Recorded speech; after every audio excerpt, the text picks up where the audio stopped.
This Roseanne Barr's got.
What's up, people?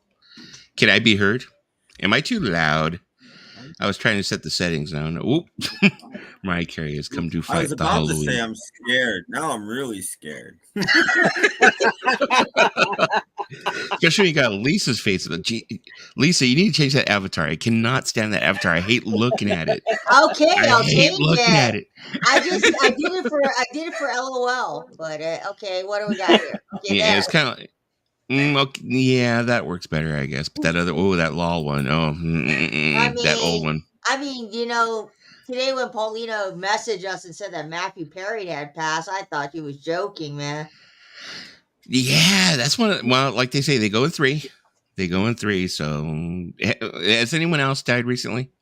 Celebrity that I'm like missing right now? Oh, the guy from Night Court, Richard Mall. Oh, that's right. Okay, Richard Mall. So that's two. So let's see. We lost Shaft. Yeah. Oh, that's right. Yeah, Richard Roundtree. Okay, so that's Richard Roundtree, Richard Mole. Okay, hopefully that completes. And we lost an Isley brother in the last month. Mm-hmm. I didn't hear about Matthew Perry till just now. Yeah, they said that they found him in his hot tub. Of all places, in the hot tub, not in the pool, but in the hot tub. But they said he'd been battling drug problems and all kinds of like alcohol addictions and everything. Battling drug problems since Friends on and off. So yeah, but he's been sober since 2015. Are they sure about that? I mean, the toxicology report was say, so they think. Yeah, they think he's been sober, but Matthew could have probably done it under the radar and didn't tell anybody. Yeah, I mean, the thing with the toxicology report is they will do a toxicology report. I'm pretty sure if he died in Los Angeles County or Los Angeles, they will definitely do a toxicology. Yeah. But that usually ends up taking like a month or two before they even get it back. So we won't know for quite a while. Whether or not they found any kind of like drugs. Unless they suspect foul play and then they speed it up. But I doubt they suspect foul play. No. Well, so far from what I've read so far, they said LAPD was saying that they don't suspect any foul play or anything of that sort. Yeah. Yet. Yeah. So who knows? And they found that shooter in Maine. They found him dead. Oh yeah. Well, I mean, where else was there to go? Yeah, I know. Besides, shooting himself, turning the gun on himself. I saw his Facebook profile. Scary. Hey, what's up, Nick? What is up, AZ Mick? What is up, people? Hey, Nick. What is up to all the peeps? Hello. Yes, I was shocked when freaking Paulina said. I was like, kind of like, but I mean, I liked Friends. I watched Friends, but I was not like, one of those people that are hardcore. They're like, they follow everything that Matthew Perry and all of them, Courtney Cox and all of them have done since then. So I was kind of like, and it took a while before we even got the story here. So yeah. Mm-hmm. He did some good things after Friends. I can never remember that. Was it Sports Night? No, it wasn't Sports Night. Well, no, it was Sunset. He did a show that was a takeoff on Saturday Night Live. It was very, very good. Very good. 30 Rock? No, it was Was it 30 Rock? Okay.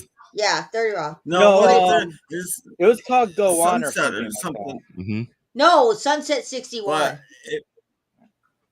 I'm pretty sure because Mike Sunset informed me that he's 66 or something, Sunset 60 Yeah. or something like that. And that show was incredible, and it had an incredible cast. It had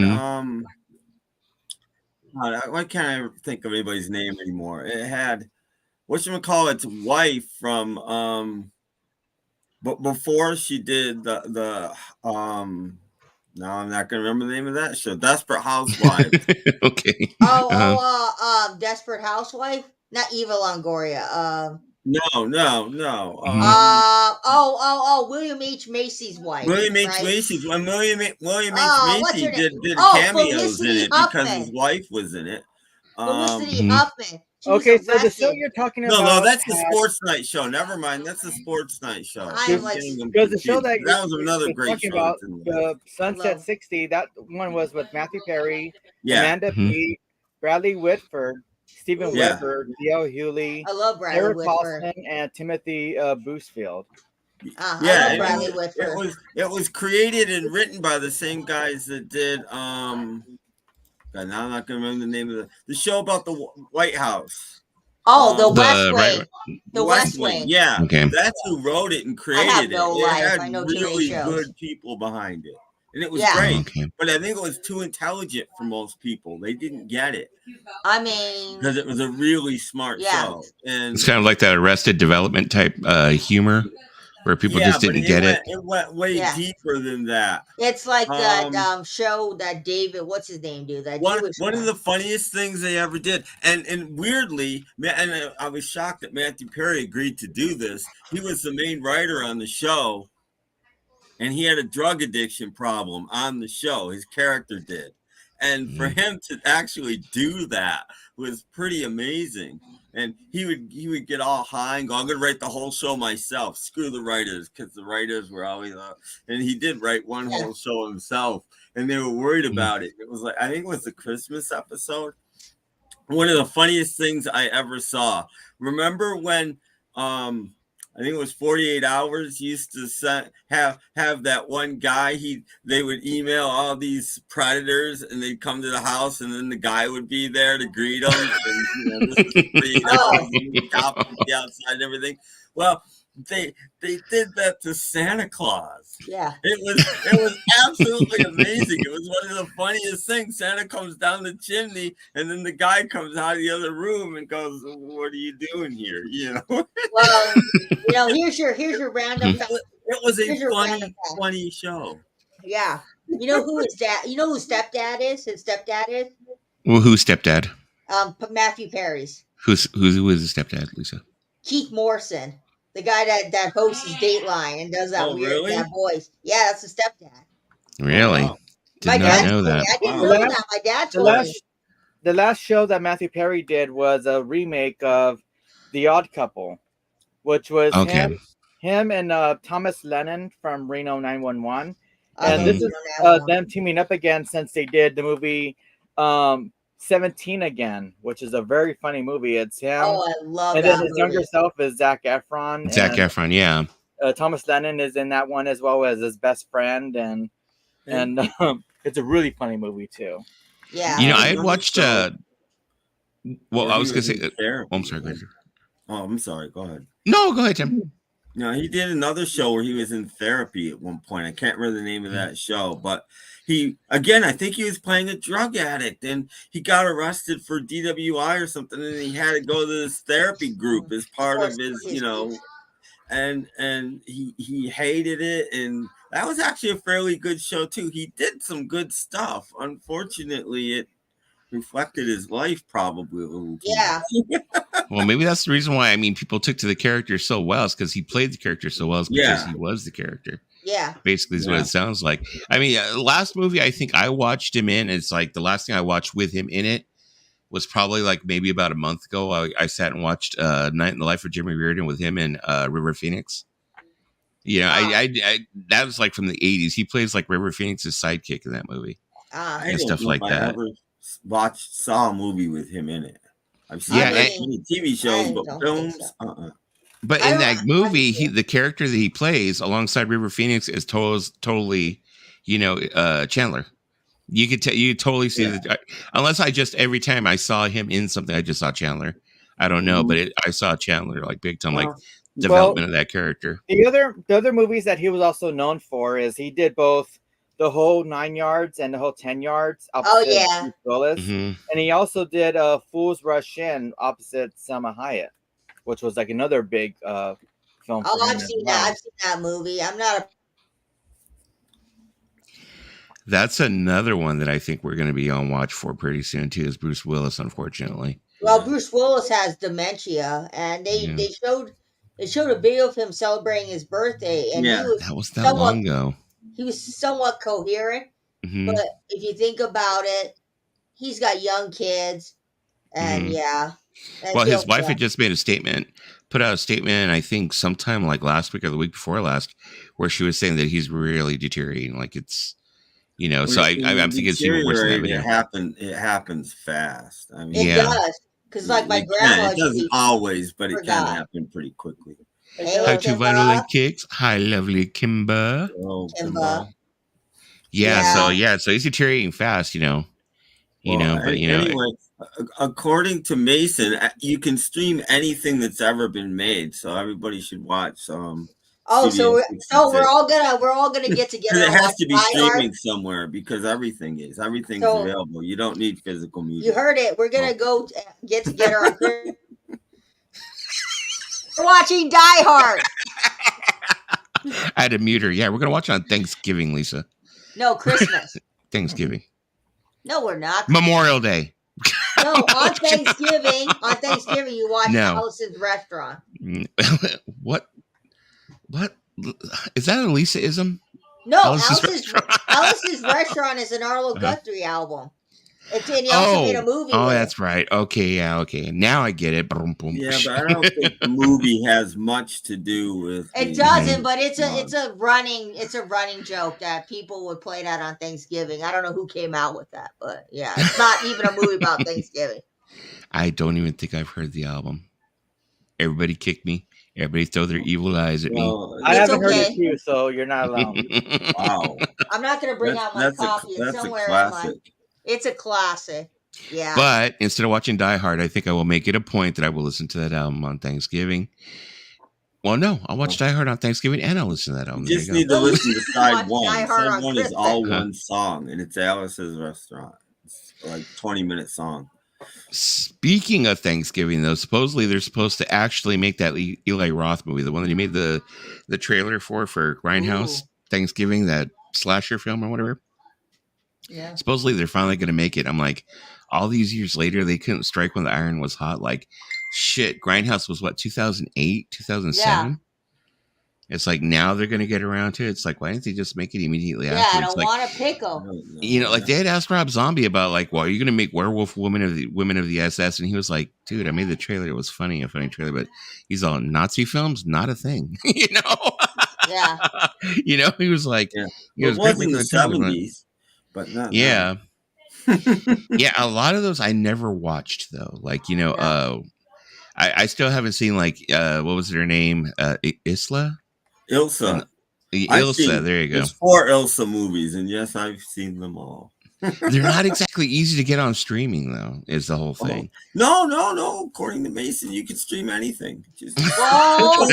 You don't need any physical media. Everything they've ever made is available for even the 95% of silent films. You can stream them. Yeah, but then you can just stream them. Yeah, I mean, don't get me wrong. Like certain movies, stuff like that, certain DVDs. If I can get them really cheap, like under $10, I'd probably end up buying them if I would. If I've never seen it and I'm really, really curious. So I mean, I would probably end up like paying maybe like $10 or so. Yeah, but they were never cheap. Even on videotape, they weren't cheap. On DVD, they were never cheap because they're a very, very niche market and. It's not like you could walk into Walmart and pick up the Ilsa films. Yeah, I was gonna say. It's like, I'm like, I don't think so. Although, when Tower was around, Tower would sell that kind of stuff because Tower was cool. but Walmart isn't. And I was totally pissed off when they took the tower out from over here because we had a tower that was not too far from here. Well, we lost it in like 2003, 2004. It was that. I'm like acting like it was yesterday. To me, it feels like it was yesterday. It was like almost 20 years ago now. Shit. But we had one right over here in the district. Towers I could go to in the DC area, and they were all different. So I would go to them all because they all had. One had a 45 section. That was the only one. One had this amazing CD single section that the other ones didn't have. One had a really great. One had like a separate video store. It was actually it was in like this like little mall. It wasn't really a mall, but it was kind of just this little shopping complex like off a metro. And it was a huge Target over here, and at the other end of the place was a video store, and that's where all of the 100% of the video was to buy and to rent was the video. And I forget what the other one. The other one was just huge. The days of having a video store, Hollywood Video, it was amazing. Blockbuster. One was in Rockville. One was in sort of downtown DC. One was in Alexandria. Where was the other one? There was 4. I can't remember the other one even was now. Oh my God, Lisa's gonna die on this fucking hill. She is like never gonna fucking let this shit go. That's right. I wish you could time out panel members because I swear to God, I would just go ahead and time her out for like a minute every time she says it. Hey, I could time out you too if I wanted to. That would be a good. You seem like you should be able to do that. I found the article that the writer himself of Die Hard says that it is a Christmas movie. So it doesn't matter what the fucking actor says. If the writer says it's a Christmas movie, it's a Christmas movie. So that's what Bruce Willis says. Just because the writer says it's a Christmas, what if the writer of Gunga Din said, "Oh, this is a Christmas movie, by the way"? Does that make it a Christmas movie? If the writer says so, then yes, it is. No, it doesn't. You can say anything. Paul McCartney could come out tomorrow and say, I wrote Helter Skelter as the Beatles' Christmas song. Let's talk about it in the past. No. Yeah. And if McCartney says it, then I'll play Helter Skelter every Christmas. It doesn't make it a Christmas movie just because the writer said it's a Christmas movie. It doesn't. Yeah. Well, the writer said that it is, so it is. No, and there's more arguments of why it is a Christmas movie than cons why it's not a Christmas movie. And I can list them too. For one thing, it does take place on Christmas Eve. Secondly, there is Christmas songs played in the movie. One for about 30 seconds. Thirdly, the writer says that Die Hard is basically an indirect, but it is loosely based on It's a Wonderful Life, considering what he went through. So, if the writer loosely based on It's a Wonderful Life, because he compares the Hans Gruber character to the Mr. Potter character, and then the James James Stewart character is basically the Bruce Willis character. How the heck is Severus Snape living a wonderful life? So somebody explain how everybody's saying Merry Christmas. He lost everything. He lost Lily. There is a Christmas. You guys have never seen Harry Potter. There is a Christmas party happening, and one of the guys that he sends a message to, he's wearing a Santa suit. So therefore, and all that Bruce Willis is trying to do is trying to get back with his wife and trying to see his kids again for Christmas. If that ain't a premise for a Christmas movie, I don't know what is. Die Hard is not a Christmas movie. Die Hard is a fucking Christmas movie. I'm just playing. Paulina's like, I'm gonna fucking kill you. Paulina's on through the camera. I did my homework. Hey, what is up, Dead Wax?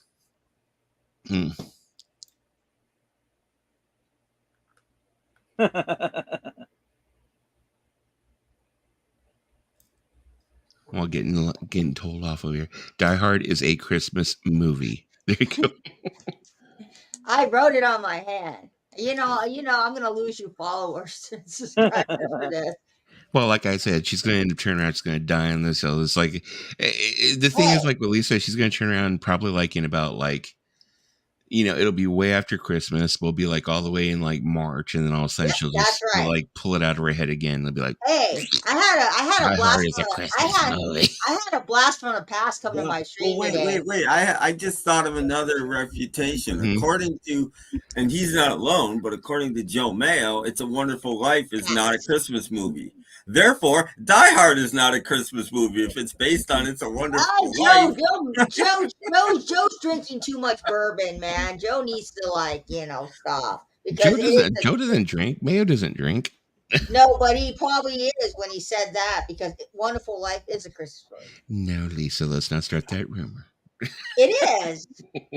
Jimmy Stewart did not die for you to call his movie not a Christmas. He ends up saying something like that, and then when they turn around, they get mad at her. She's like, "I don't understand why they got angry at me. I didn't do that." Joe in today. He came. You see the computer. Clutches. Although today Lisa did have a very, very good stream today when she was doing the music, when she was going ahead and she was playing the piano. I was very impressed. Yeah, very impressed. Did not realize she played that well. Yeah, I've been playing for long. Zeb tried to time out Sarasota Joe, so I had to give him a wrench. I was like, Zeb, you don't time out Sarasota Joe. He's been here longer than you. See, there you go. Look, even Steven Schnee says, bullcrap. Die Hard takes place during Christmas, but it is not a Christmas movie. If it was a Christmas movie, it would be called a Holly Jolly Die Hard Christmas or something like that. Read my hand, Steven Schnee. There you go. See, there you go. Damn, Steven Schnee. Don't make me. Don't make me. Don't make me. Don't make me come at you. There you go. So right there, you can tell that Steven Schnee is with... Die Hard is not a Christmas movie.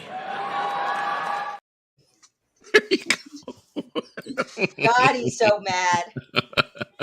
Oh, Steven yeah, he's so angry in that, isn't he? Was that for his roast? I don't even know where I got that clip from. No, he had a roast, and his wife roasted him perfectly.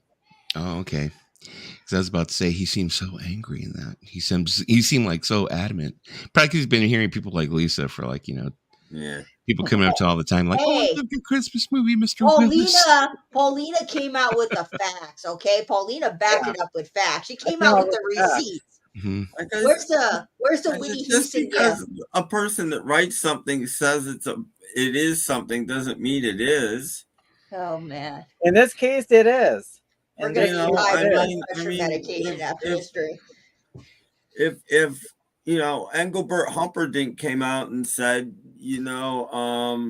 God, what's the name of that song that everybody hates that was a huge hit in the late 60s? I don't know. I mean, Sarasota. I use something else. If Tom Jones came out and said, "She's a Woman" was the first punk song, that doesn't mean it is. Actually, the song is called "She's a Lady." It doesn't. The Beatles. Anybody can say anything they want about anything they did. It doesn't. I mean, Copacabana. Hey, McCartney 3 is a good album. McCartney 3 is a good album. I love it. She knows how to poke berries. McCartney 3 is a good album. Now, if you said Egypt Station, I'd agree with you 100%. After the Lovin', that's 3 is a good album. Put your condom on music right there. After the Lovin'. That's McCartney 3 a good album. Is that a joke? No, Release Me is what I was trying to think of, actually. Oh, the song that beat Penny Lane. Oh, damn. Fox Guy's going in deep. Hey, McCartney is a great album, too. I love McCartney. They're going to defend all the McCartneys. As far as I'm concerned, McCartney 1's the best. Yeah. Oh, okay. Vinyl Kick said McCartney 2 is his masterpiece. So I think Fox Guy is high. So McCartney 2 is his masterpiece. Fox Guy is obviously on something, but we don't know. Speaking of McCartney 2, the reason why is because I saw him find some McCartneys. What is the name of that channel? I think the channel is called Bring Back the Media or Back to the Media. I think it's the name of the channel. Yeah. He had purchased a whole trailer of records. I think we had seen like the initial video where he had went and like picked some of the records out, and then he had to go back to get one record that was like really rare that he had seen. Okay, that guy. All right, I know exactly who it is. Yeah, well, he went and bought the whole trailer. Basically, what they did is they sold him the trailer and said, "Okay, well, we're going to sell it to you for scrap metal." So basically, they only charged him what the trailer was worth in scrap metal, or where he would make a profit off it selling the trailer. So he went. Oh, see, AZ Mix saw it. Tell you the truth, he really did not get much out of it, in my opinion. You know, the records and stuff he was pulling out, a lot of crap. Probably didn't, and it was a good deal for them because they'd have had to pay somebody and a dump to get rid of all those records before they could have sold the trailer for scrap metal. So it would be a good deal. What kind of records that they were pulling out? It was a lot of like Goodwill stuff, you know, like Montavani and shit like that. Not even Montavani. I mean, I'm sure there was some good stuff in there because he had to have missed some stuff. There was some, not a whole lot, but it was like really common stuff. Like you can't find everything. Like many copies of a whipped cream and other delights. I didn't even see one of those, surprisingly. Wow. But you know, the reason why I say it's because there was a couple of McCartneys. There's like McCartney 2. There's Back to the Egg. Some of those were in there, I think, and stuff like that. But it was mostly a lot of junk. But him and his wife looked like they were really looking for like 80s. You know, they are. They're 80s. They're 80s. Yeah. People. But he has a store, and if he has a dollar bin, I mean, that's as long as it's in decent condition, that's dollar bin stuff all day, and it'll eventually sell. You know, it's good to have a dollar bin. It's good to have stock for a dollar bin.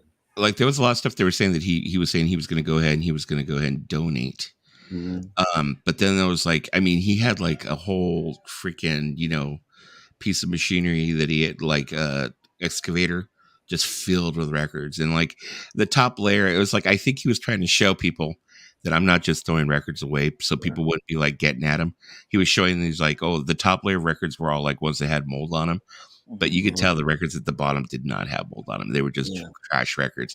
He didn't want to deal with them, so since he had a dumpster, he was going over the dumpster, just filling them in the dumpster. He was going to have them hauled away, you know, which I'm sure isn't good for the environment, but fuck, whatever.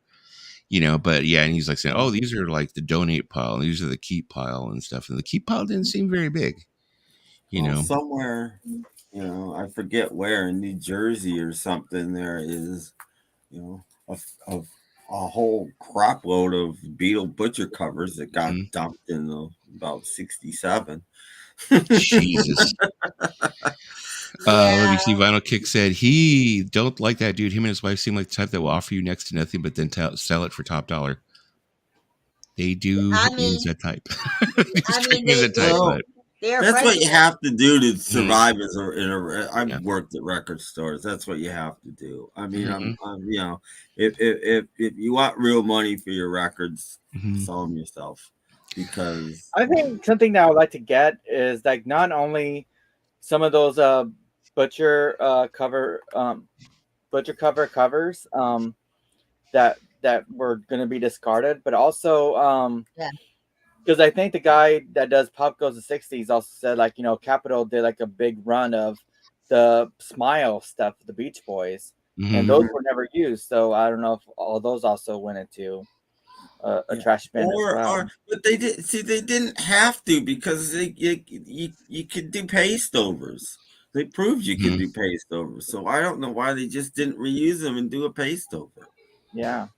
You know, especially if it's, you know, some dark, and don't do it all the same so people keep looking for them. You know, just put them randomly in piles on albums with darker covers would work better. Yeah. And, you know, and then they oh my God, the family like next door is like, what happened? No, they're having a party and they're just beating the shit out of a pinata. I was like, damn, you got some wild people. Did you hear it? They're over there like there. Hold on, I'm gonna close my patio thing. I'll be right back, people. Unless you guys want to hear the soothing sounds of brats beating the shit out of a pinata. No. It's about as soothing as Lisa's voice. I'll be right back. Vinyl kicks. I've worked in this industry. You have to literally, the least you can make is to stay in business is you have to quadruple your money. That's the least. Otherwise, because you've got so many bills. Rent's outrageously expensive. You've got a light bill. You've got at least one employee. You and you've got literally, a good record store's got at least 100,000 records. Probably Yeah. that's a lot of money in there. You're going to be selling, if you're lucky, you're going to have $300-$400 days. If you're lucky, that's a good day. You have to make that kind of money. If you don't, you goodbye. Like I said, I had a record store that opened, I don't know, last March or something. It's gone already.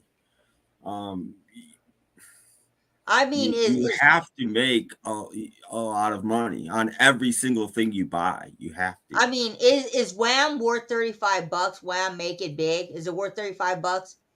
I wouldn't give you $1 for it. No, because I'm looking up back to the media. That's what they have it listed as, $35. They're selling it on their website. Back to the media. It better be still sealed and with a hype sticker. Okay, I think so. It says includes insert. Look at their website. Back to the media. Yeah, but it doesn't say if it's sealed. Look, there it is. Well, they wouldn't know the inserts in there if it was sealed. Yeah. Yeah. Back to the media. They are friends with me on Facebook. Oh, hey, Mike, how you doing? My favorite store said a good day for them is 200 in sales. I would assume so. Probably. Yeah, that's what I'm saying. So you have to, your markup has to be minimum. Yeah, but and that's what unless it's something really good that you can sell really quick, and you can, then you can give them a little more. But it's still going to be 3 times that. It's your absolute minimum. Yeah. Why are they charging $29 for Toto? Toto's not $29. So, is it a reissue? Is it a repress? Or is it an original? I don't know. It just says BG Plus. They don't say if it's a reissue or a repress. They don't really give you much information on their website.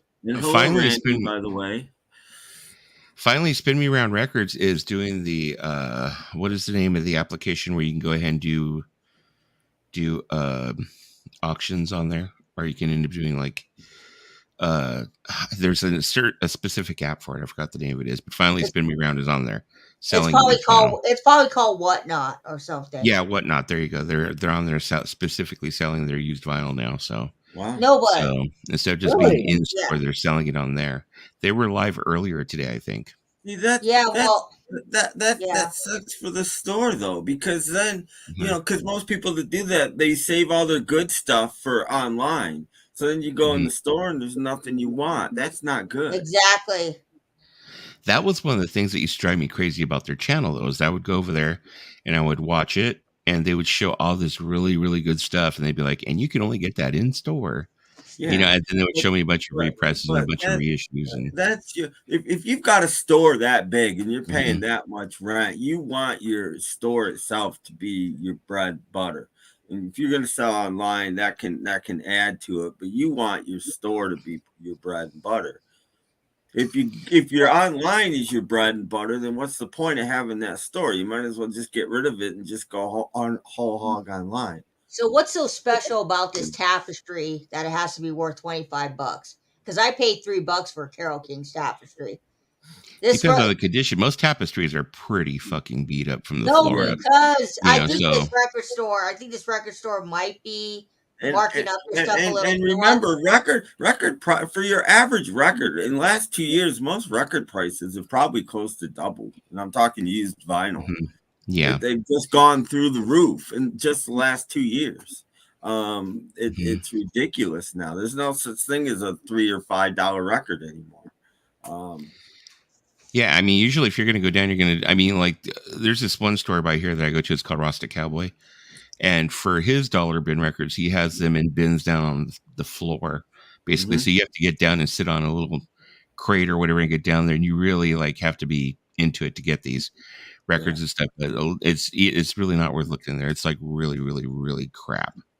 And like he was saying, he told me straight out, he's all, every so many months, I will take a good portion of them and I just send them over to Goodwill, and I go ahead and get the tax write-off. Let me see. He said, Spin Me Round store is a store I thought it was a software. That too. Well, if you're lonely, if you're lonely, Stephen Steen, they got you covered with boobs McJug. Well, that too. Yeah, you can get your dose. Get your dose You of got boobs and records. you got the It's husband in the background. What do you want?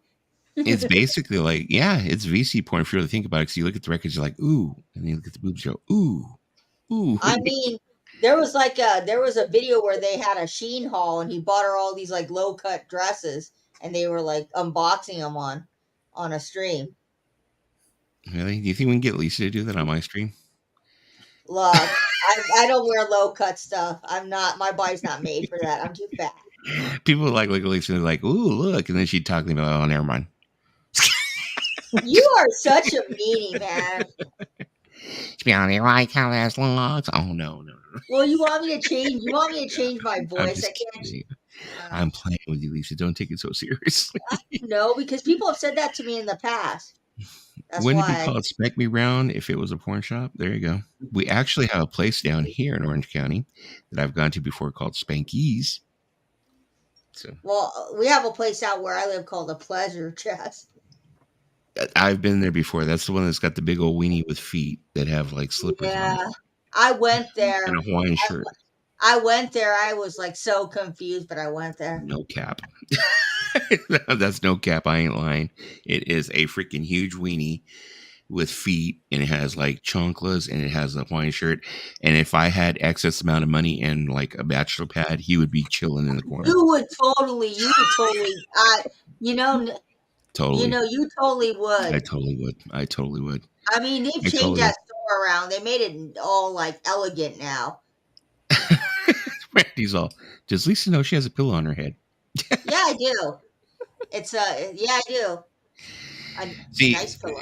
See, the thing that happened, Randy, is that we don't have like a resident Frenchman here, so we don't have like stunt rock confusion. So instead of having a stunty, she decided she would take over the Frenchy part. So now she's doing the beret thing.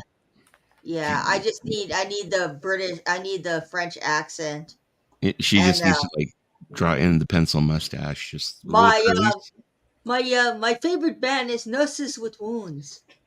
Like she'll end up having one of those like what do you call it, like those little villain mustaches and shit. Oh, you mean I'm gonna look like Pepe Le Pew? Okay, well, yeah, if so. No, the guy from Rocky and Bullwinkle. That's really super like you. First off, Kicks, I don't own one. And I only went there because someone wanted me to go there. And I was like, okay, whatever. Yeah, Spankies is more like hipster type thing. It's more like it's a cool place to go. Like when you go there, it's like, the college kids are hanging out and, everyone's like, it's more of a laid back atmosphere. It's like one of those places where you don't want to like sneak in. Like you don't sneak in and be like, it's like you walk in there like, hey, it's cool. Pleasure Chest, same thing. But I've seen other places that are like, oh, yeah, have like video arcades and shit. No, you don't want to go there. I mean, it's really nice. They made it all history. The last time I went, they made it all history. They made what all history? History, Pleasure Chest. It's all hipstery looking. The last time I went. My kind of people. She frequents it. My kind of people. No, the last time I went, you want to know when's a legit last time I went to that place? 2017. So I'm not. So I'm not frequenting that place all the time. Lisa's hat looks like the corpse of pig. Oh my! Now, thanks, Fox guy. Now that I've seen it, I can't unsee it. God dang it! Just ruined the moment.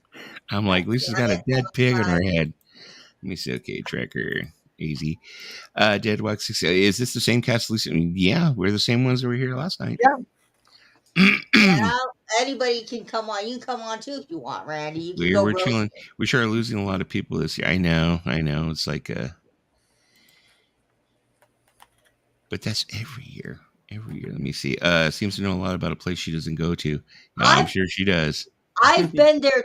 Look, let me explain. I've been there twice. I've been there twice. I've been there twice because the ex wanted to go there. Okay, that's the only reason why I went there. Twice. I don't even want to ask what he wanted to go there for, so let's just not even go. Yeah. That's all I'm gonna say. We'll leave it at that. I'm like, oh, Lisa, well, he wanted to go there for. Don't tell us, Lisa. Don't tell us. I mean, I've gone in there a couple of times. I don't think I've never really purchased anything there. You know, I think the only thing I really bought is I have like a Spanky's hat, and I had a Spanky's T-shirt where it was a guy like. I had two different T-shirts from there. There was one where it's a guy sitting on a chair and he's spanking an actual monkey, and then there's one where it's a guy he's like going like this. His arms are up and one arm's bigger than the other. I think that's the only thing I ever bought that was a T-shirt, two T-shirts and a hat. So, and Dave said, "Hello, everybody." He said, "Dave, ever visit your local smut shop?" And I'm pretty sure there's some pretty crazy ones out there by Dave. Because you guys out there by Indio and stuff like that and Riverside, yeah, we have a lot in Palm Springs. I think the biggest one is called Not So Innocent, and I've been there a few times because I know the owners. I mean, we have a lingerie shop in my area. You don't become a leader in the community without knowing who is who, especially Palm Springs. And but it was as good as the store it was not as great as the ones that I've been to when I was in San Francisco. Because I saw some of the ones that are out there when I went to the last time I was in San Francisco. I attended a thing called Folsom Street Fair. Now, Folsom Street Fair is sort of like a thing that happens like the last weekend of September, and it's basically a kink fetish BDSM kind of thing that happens in the in Folsom Street. That's why it's called Folsom Street out there in that area. And so there's like a lot of shows happening throughout that strip and stuff. And I was like, wow.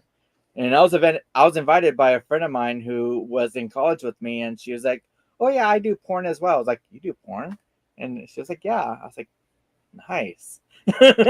There's money in it. I mean, like I said, if I was, packing and stuff like that, I do porn shit. I mean, because I was like, like I said one time, and this was like the early 90s. They were paying like over like $15,000 for a single scene. So imagine how much they're paying for it now. If I had some big jugs, I would make money off of it, but I don't. But I mean, if you really saw how they shot porn, you'd see it was like it's work. It's not really fun. It's like, they end up doing like a shot and then they stop and they do another shot. And I just think it's funny. I don't take it seriously. I just think that their reactions are over the top, man. It's like, well, yeah, they've got to make it over the top. They got to make it seem like it's more exciting than it is. But that ends up screwing you up because if you think about it, you end up building up in your head, thinking that when you finally do it, it's going to be this big, incredible thing, and then after you end up doing it the first time, you're kind of like, I mean, it's not as bad. It's like pizza. Even if it's bad, it's pretty good.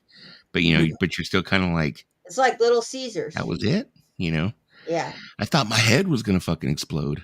Yeah, because I was like, man, it's supposed to be like that, and then when you see the reality of it, you're like, oh, you've been let down. There you go. I mean, when I went to San Francisco, I mean, I saw a lot of like shops in the Haight-Ashbury area of town. There's a lot of them there now.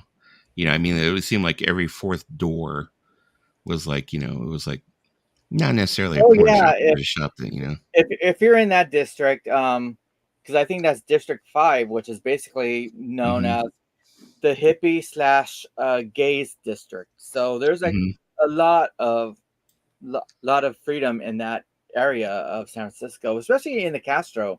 Because I remember being out there, going to get some coffee out there off of Market in Castro, and I was sitting down with a friend of mine, and then these two guys came up and they were naked, and I was like, well, all right, okay, that's happening.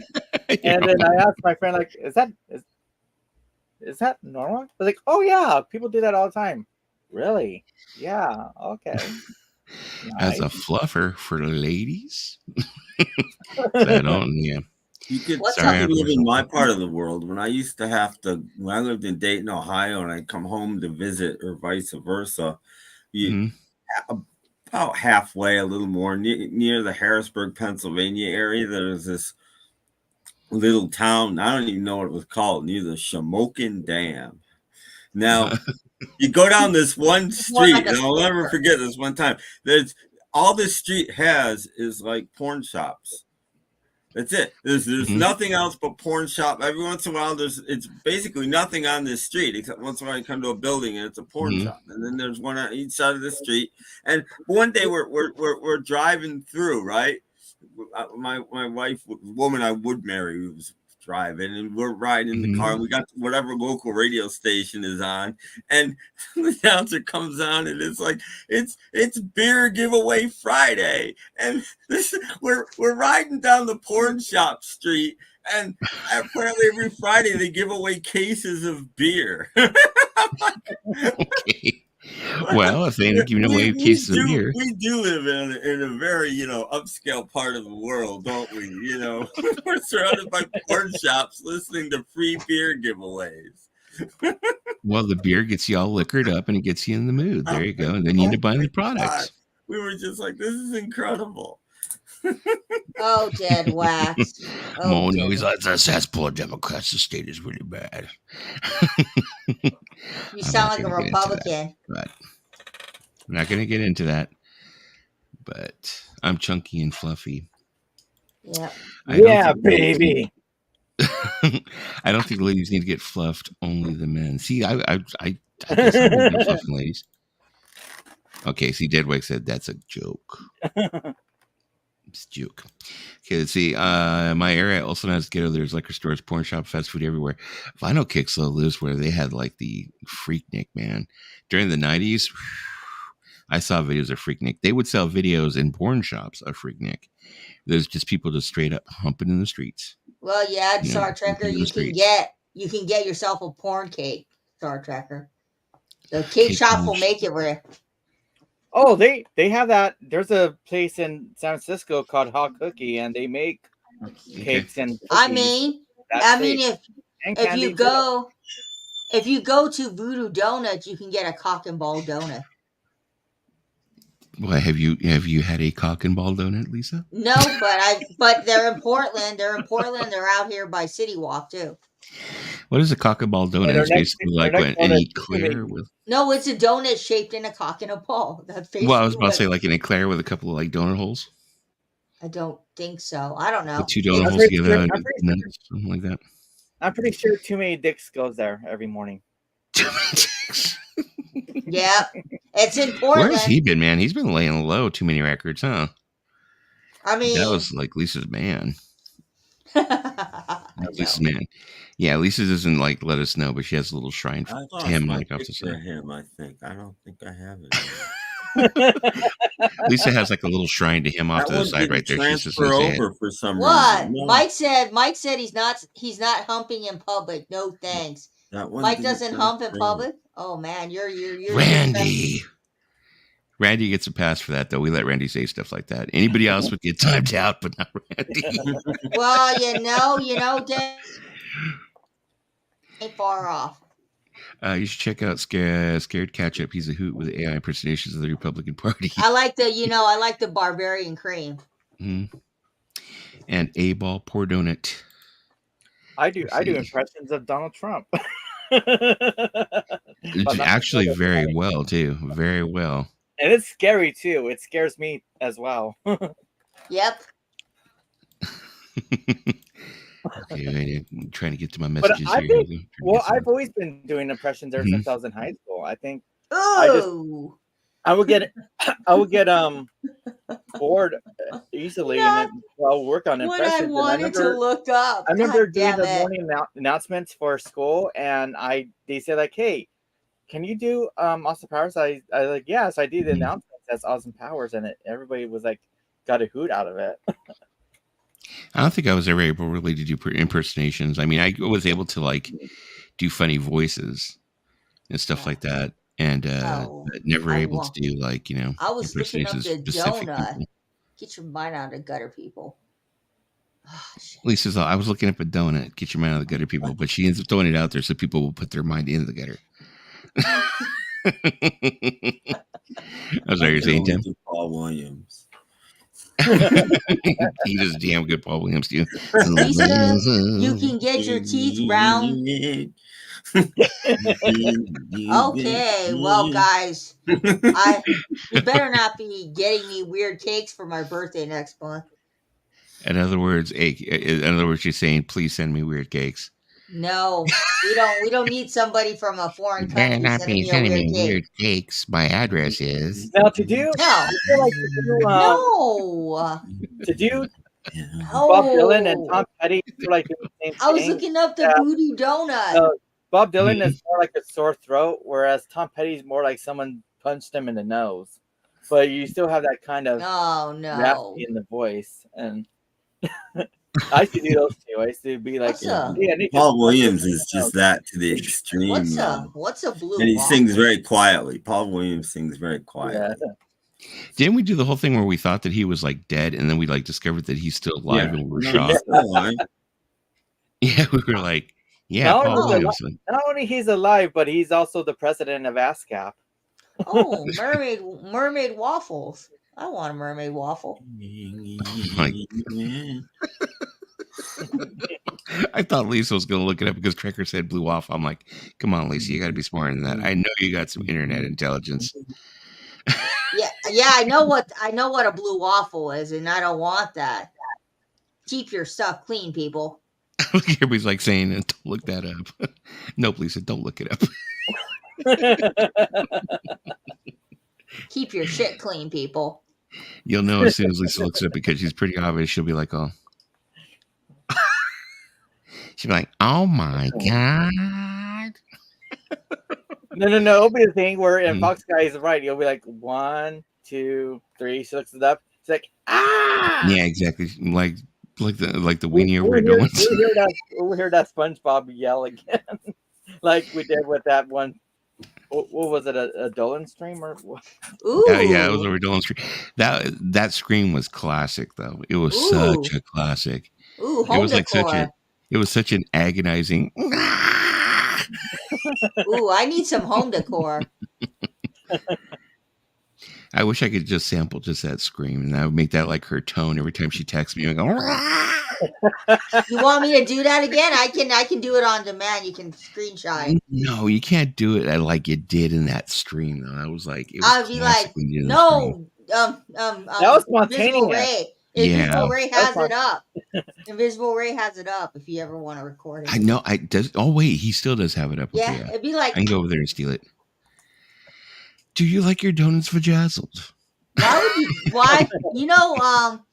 My Is that how you say it? People pay my mom to vajazzle things. No, because my mom does waxing. My mom does waxing, and people sometimes want to, get. Hey, Nate, it's the Wolfman. What's up, Wolfman? Hey, Jen. What's my favorite feeling? Paul Williams is that short. What's my favorite feeling? He had a lot of hits. I'll tell you what's number ones under his belt. I'll tell you what's the best feeling. Eating food, tacos. Okay, that works. Street tacos. Paul, wait, who wrote this? No, it was Randy Newman who wrote "Nobody Likes Short People." Oh yeah, short people is. Yeah, I sent that song to Dusty because he loves short people. Short people, it's just short people. Well, Dusty loves short people. But yeah, I mean that's the line. Nobody likes short Lisas. They got no one to love. Well, yeah. They got stubborn hands, stubborn feet. They wear berets on top of their heads. Look at my hands. My hands are fat.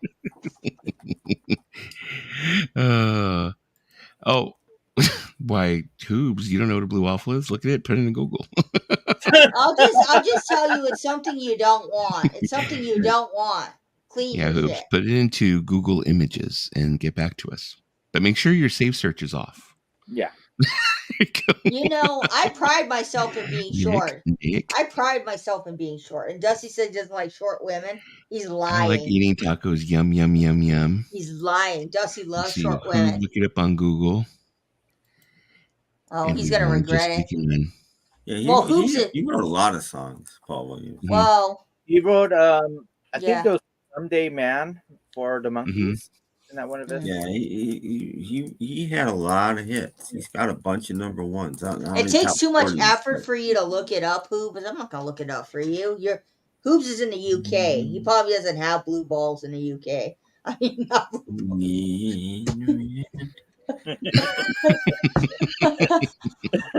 Lisa's just been on one this week, man.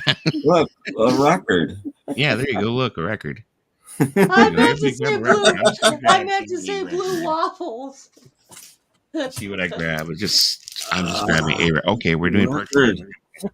Radio. I put my cartridge down the record away, but look, a record. Ooh, look, a colored record. Oh, I got a record too. Look at this. Is it colored on both sides? It's colored on both sides. I paid money for this. Look what it says here. Keep being groovy, Lisa. And it's signed by Bombay Bicycle Club. Oh, okay. You could write whatever you wanted them to say, and I should have had them draw pictures. But yeah, you should have them. You should have wrote. Where's that electric piano? CD cover because Catatonia. Yeah. Nice. Yeah, because Ed, the member of their band, is an artist. He did their second album cover. He's a full-fledged artist. Hold that album cover again. Are those eggs on his eyes? Yep. Okay. Yep. That's eggs. Is that Jack Stedman? What the heck? They gave him a double chin. I'd rather watch Blue Balls than Glitter. Gotta agree with you there, man. Yeah, but I had to put my namesake on there. I would probably rather be smacked by blue balls than my forehead. What's really have to cool? Listen to that soundtrack, probably. What's really cool about this album is I got it from Banquet Records, and it's pink. Mm-hmm. It's pink. But all the records are pink on the inside. I'm just kidding. You are dirty, man. You're a horny Frenchman. No, you're the horny Frenchman. You're the one wearing the beret, not me. Okay. You're doing this whole beret thing now. You got me. You got me there. Another great soundtrack, then. Reality Bites. I think I found that one. I got that one for $1. Mm-hmm. Yeah, I think I paid that one. Has that ever had a vinyl release? I wondered that. Because, I don't know. It should have. I don't remember if it's ever had a vinyl release. Doesn't. I get all of those soundtracks mixed up. One of those soundtracks has like Teenage Fan Club doing a Madonna song or something. Is that the one? I can't. One of those does. I can't remember. Yeah, Vinyl Kick says it has had a vinyl release. Reality Bites has had a vinyl release. Oh shoot! Then I did find it then. This one has the Knack, the Juliana Hatfield's 3 World Party, Lisa Loeb would Stay. I'll find you the link. You two doing All I Want Is You. Stay is from that. And that remix, that's when the Knack was on the Tonight Show and made their television debut in like 1996. Was because they remixed and put a new guitar solo on My Sharona, and they were on the Tonight Show. That was their U.S. debut, live television debut in 1996. And I'm sorry to say, not sorry to say, but Big Mountain did a better version of Baby I Love Your Way than Peter Frampton. Even though he wrote it. No, for shame. I love Peter Frampton. I'll go on record as saying no one's ever done a good version of that song. Ooh, Vinyl Kicks, that's a tough one. Crossroads or Glitter? Britney Spears' Crossroads or Mariah Carey's Glitter? I'm going to tell you, Paulina, it's not worth it. It's $220 on Discogs for that vinyl. That's like kind of expensive. I don't think you want to pay that. Uh-oh. Katie's trying to make a showing again. Yeah, meow.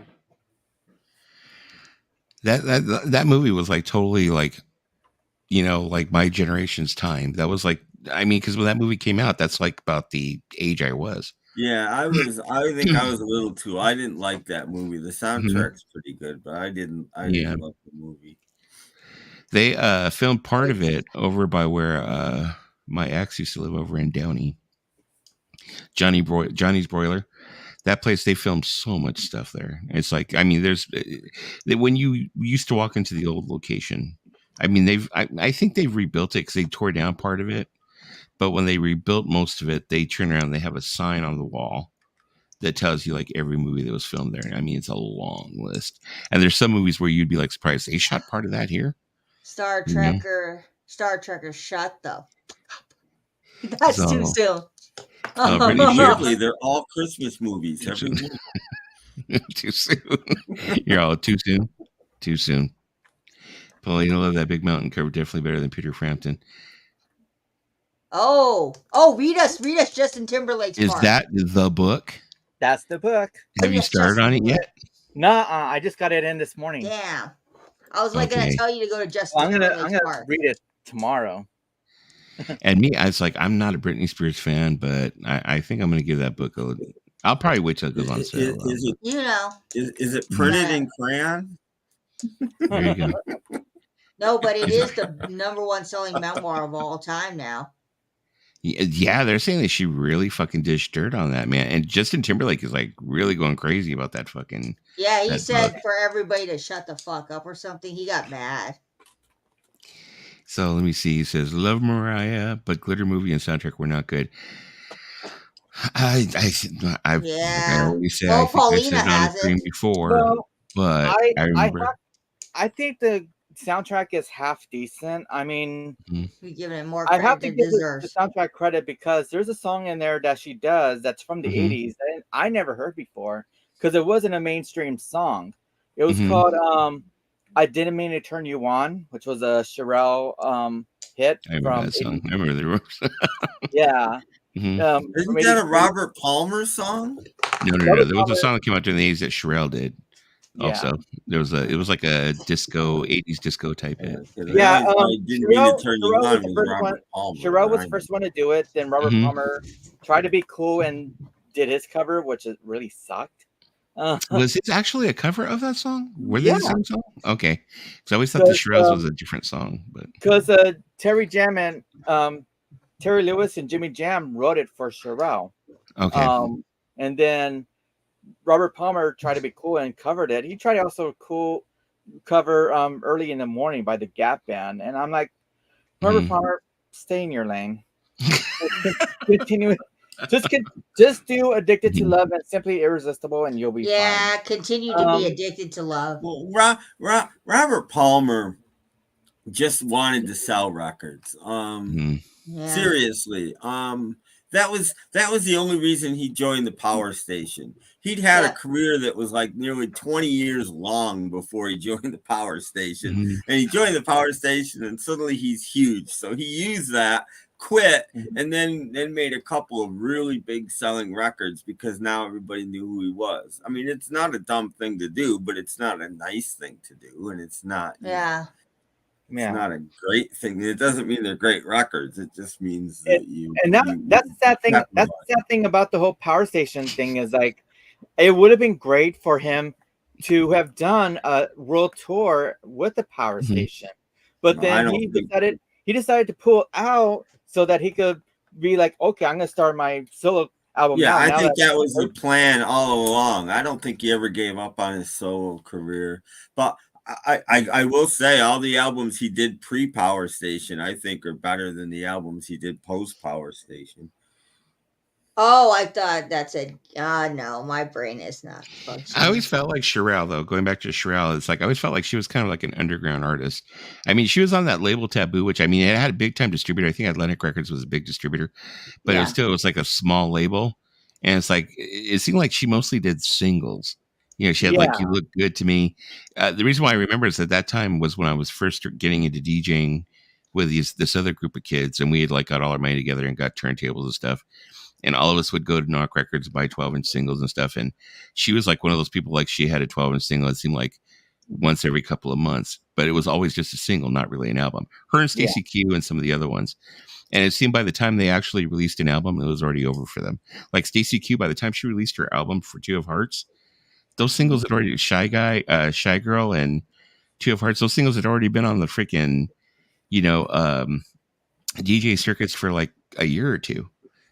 So when the album came out, it was like, that's old news. Now they're going to try, and Atlantic's going to try and make her go mainstream, and tell everybody else about it. Because there's this kind of like a movement that was sort of happening in the 80s. I think it was called the freestyle movement. And that consisted of Sherelle, Shannon, Lisa, and one other artist I'm slipping my mind, but it was that kind of sound that was sort of like coming up, and yeah, it was basically just singles, and not really like good full-fledged albums. But I think for Sherelle, I think that after the success of "I Didn't Mean to Turn You On," uh, uh, Terry Lewis and Jimmy Jam end up working with Janet Jackson and Flight. They're also known as Flight Time, so they went to just exclusively to Janet Jackson afterwards. So I think that sort of left Sherelle in the dust, and that sound. Yeah, they recently had, I think it was like that same guy that I talk about all the time, 80s Life, the one who does all the movie location stuff.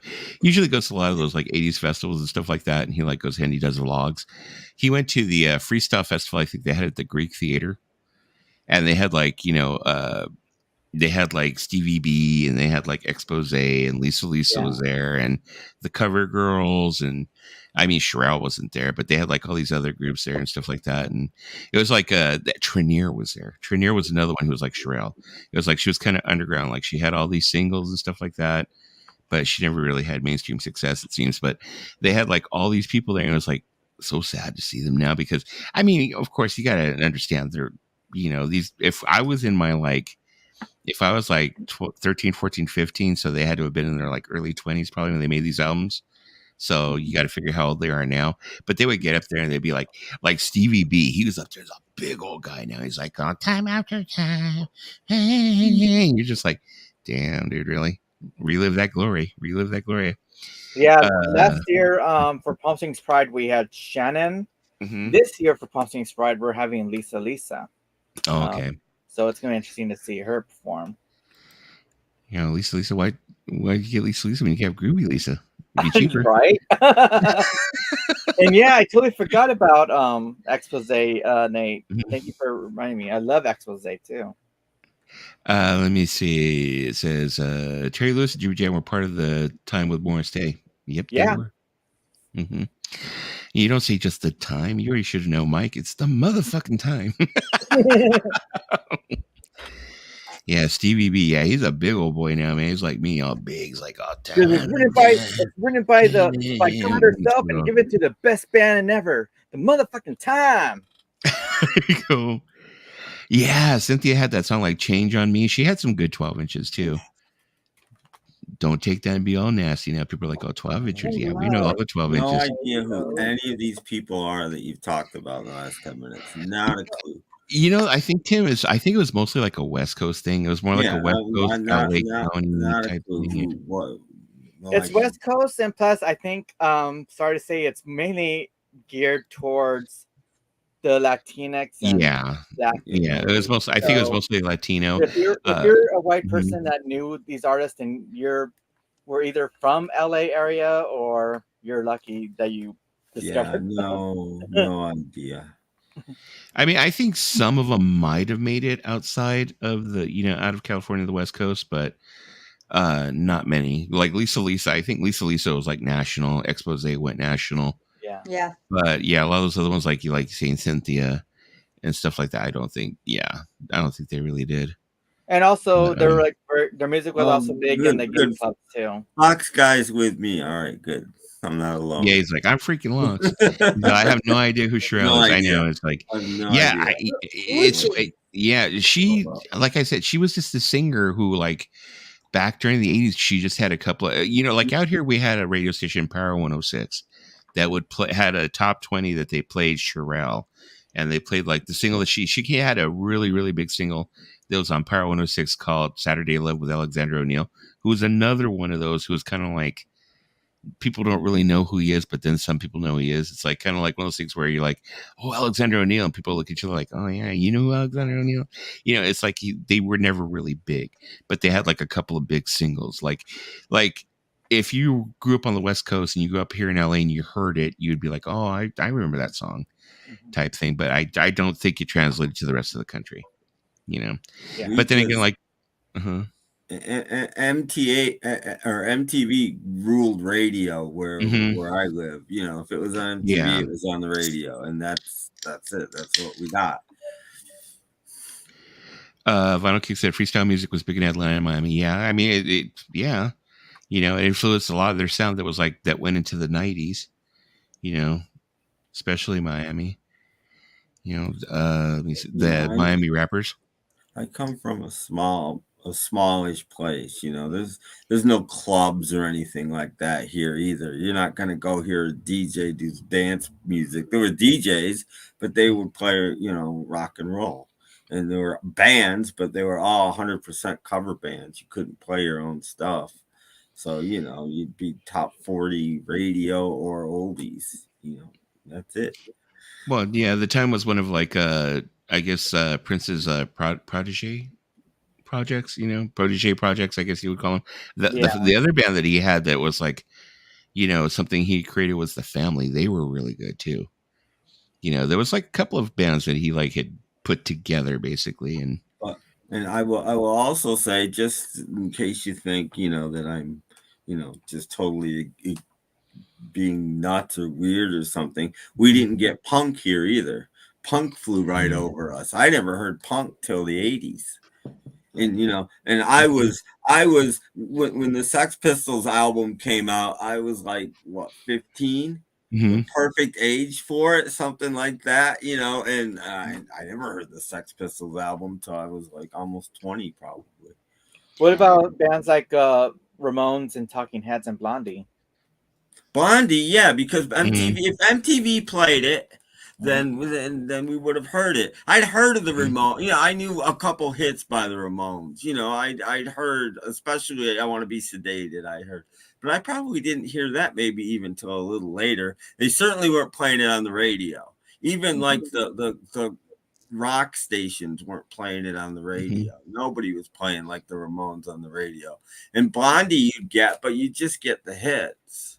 Yeah. You know, you wouldn't get any album tracks or anything like that. You know, there was FM album stations, but they weren't playing Blondie or anything. They were playing bands like Cheap Trick's album cuts, but they weren't playing, you know, Blondie or you know, Vinyl Kicks. I didn't know that. I did not know that Alexander O'Neill was the member of the time.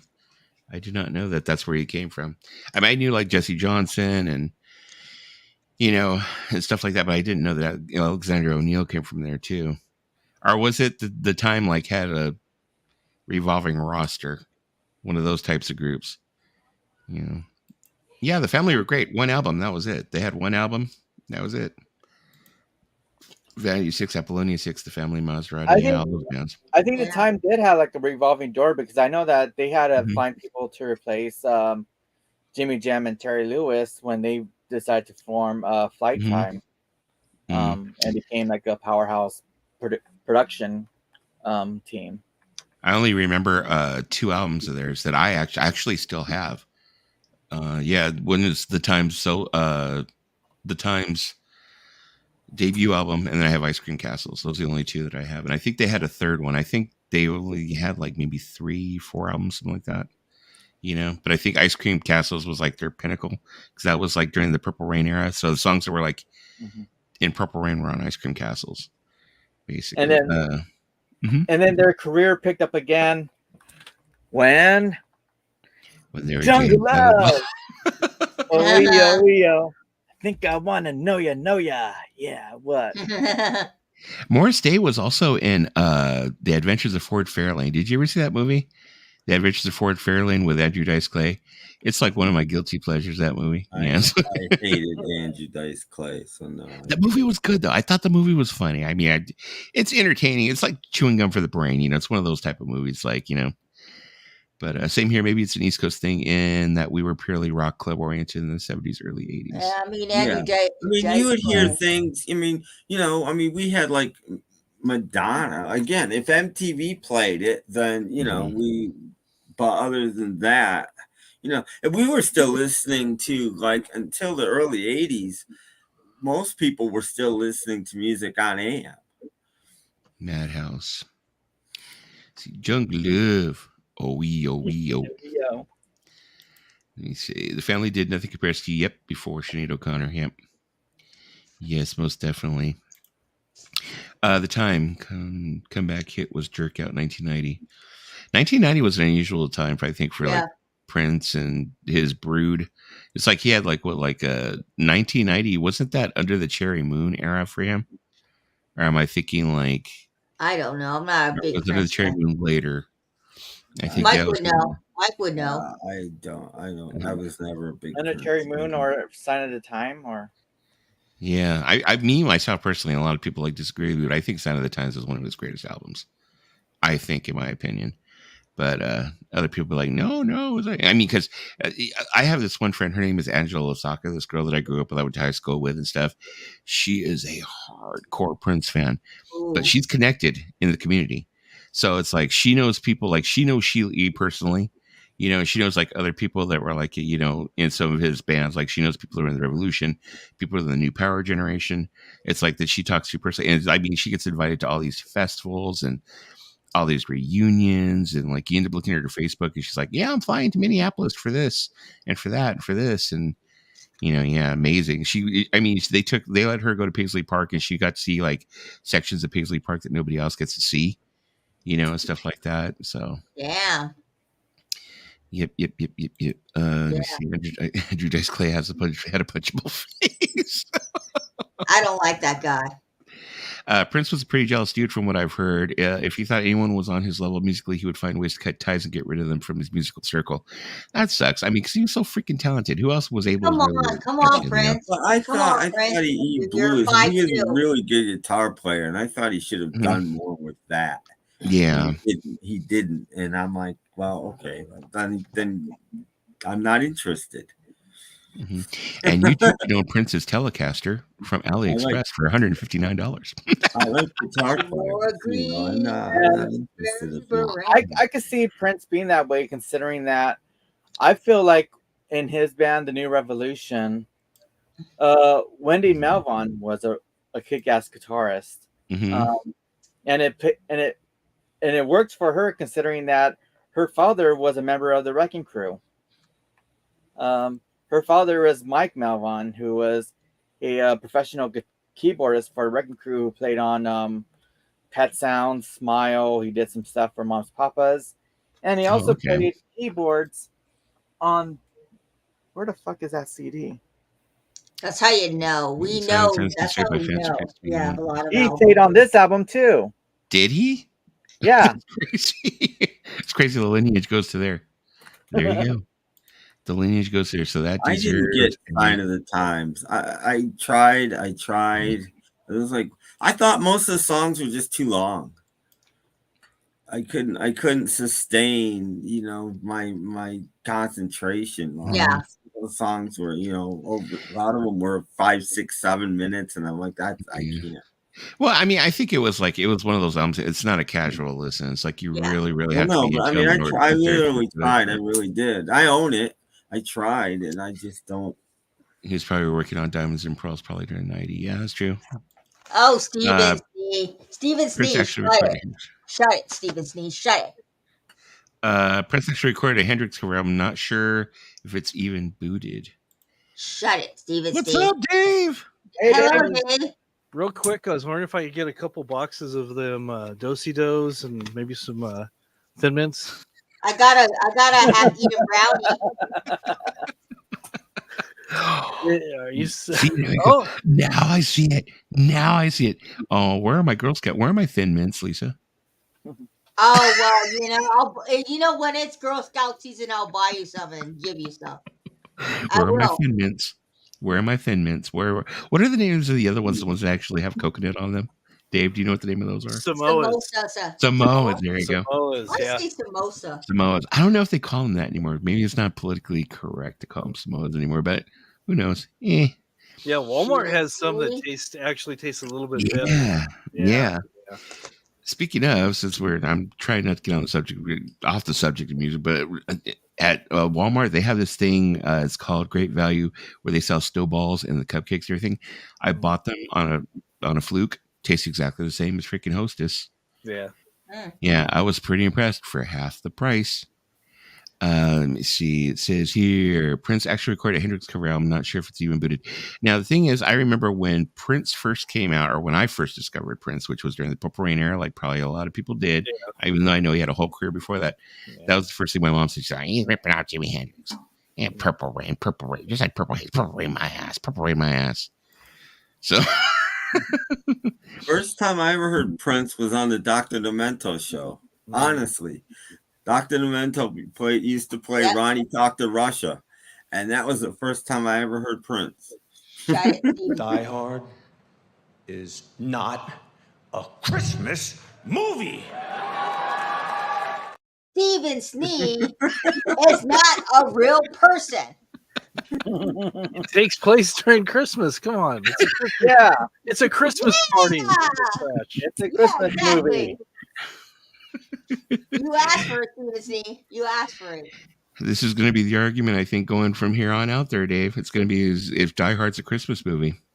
But yet the other night we were talking about, we were mentioning it, and I was like saying, it's not a Christmas movie. I said, well, okay, well, then is Home Alone a Christmas movie? Lisa's out now. I'm like, takes place during Christmas. And she turns around, she goes, no. I said, okay, well, if we're going to go by that train of thought or that way of thinking, Faces of Death is a Christmas movie. There's a scene where this guy kills his whole family. There's a Christmas tree in the corner. Yeah. Christmas movie.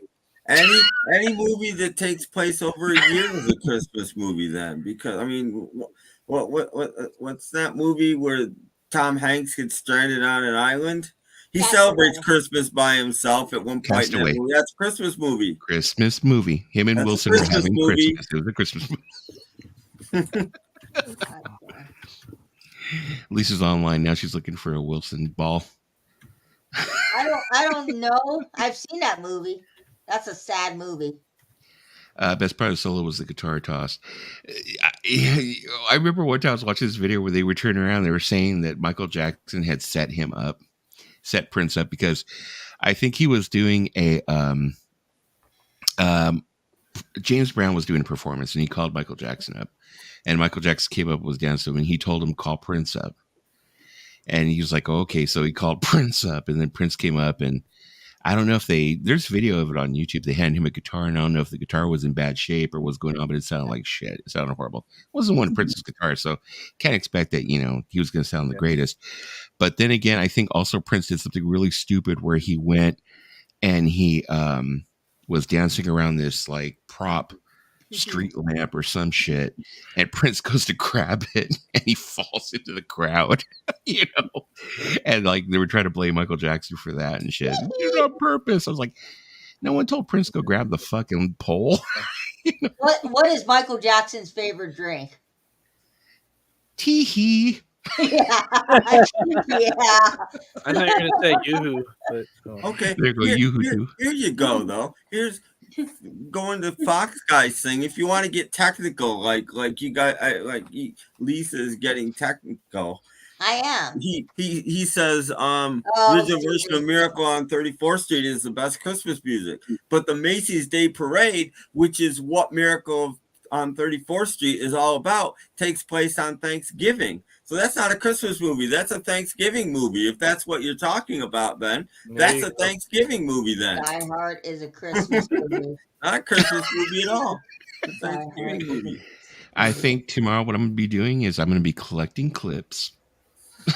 Collecting clips of different people talking about Die Hard not being a Christmas movie, and tomorrow I'm going to have a whole barrage of them. So every time Lisa says it, there's going to be someone saying Die Hard's not a Christmas movie. Okay, I'm going to say it. I'm going to say it so you can have a clip. Die Hard is a Christmas movie. You ever watch Finn McKenty?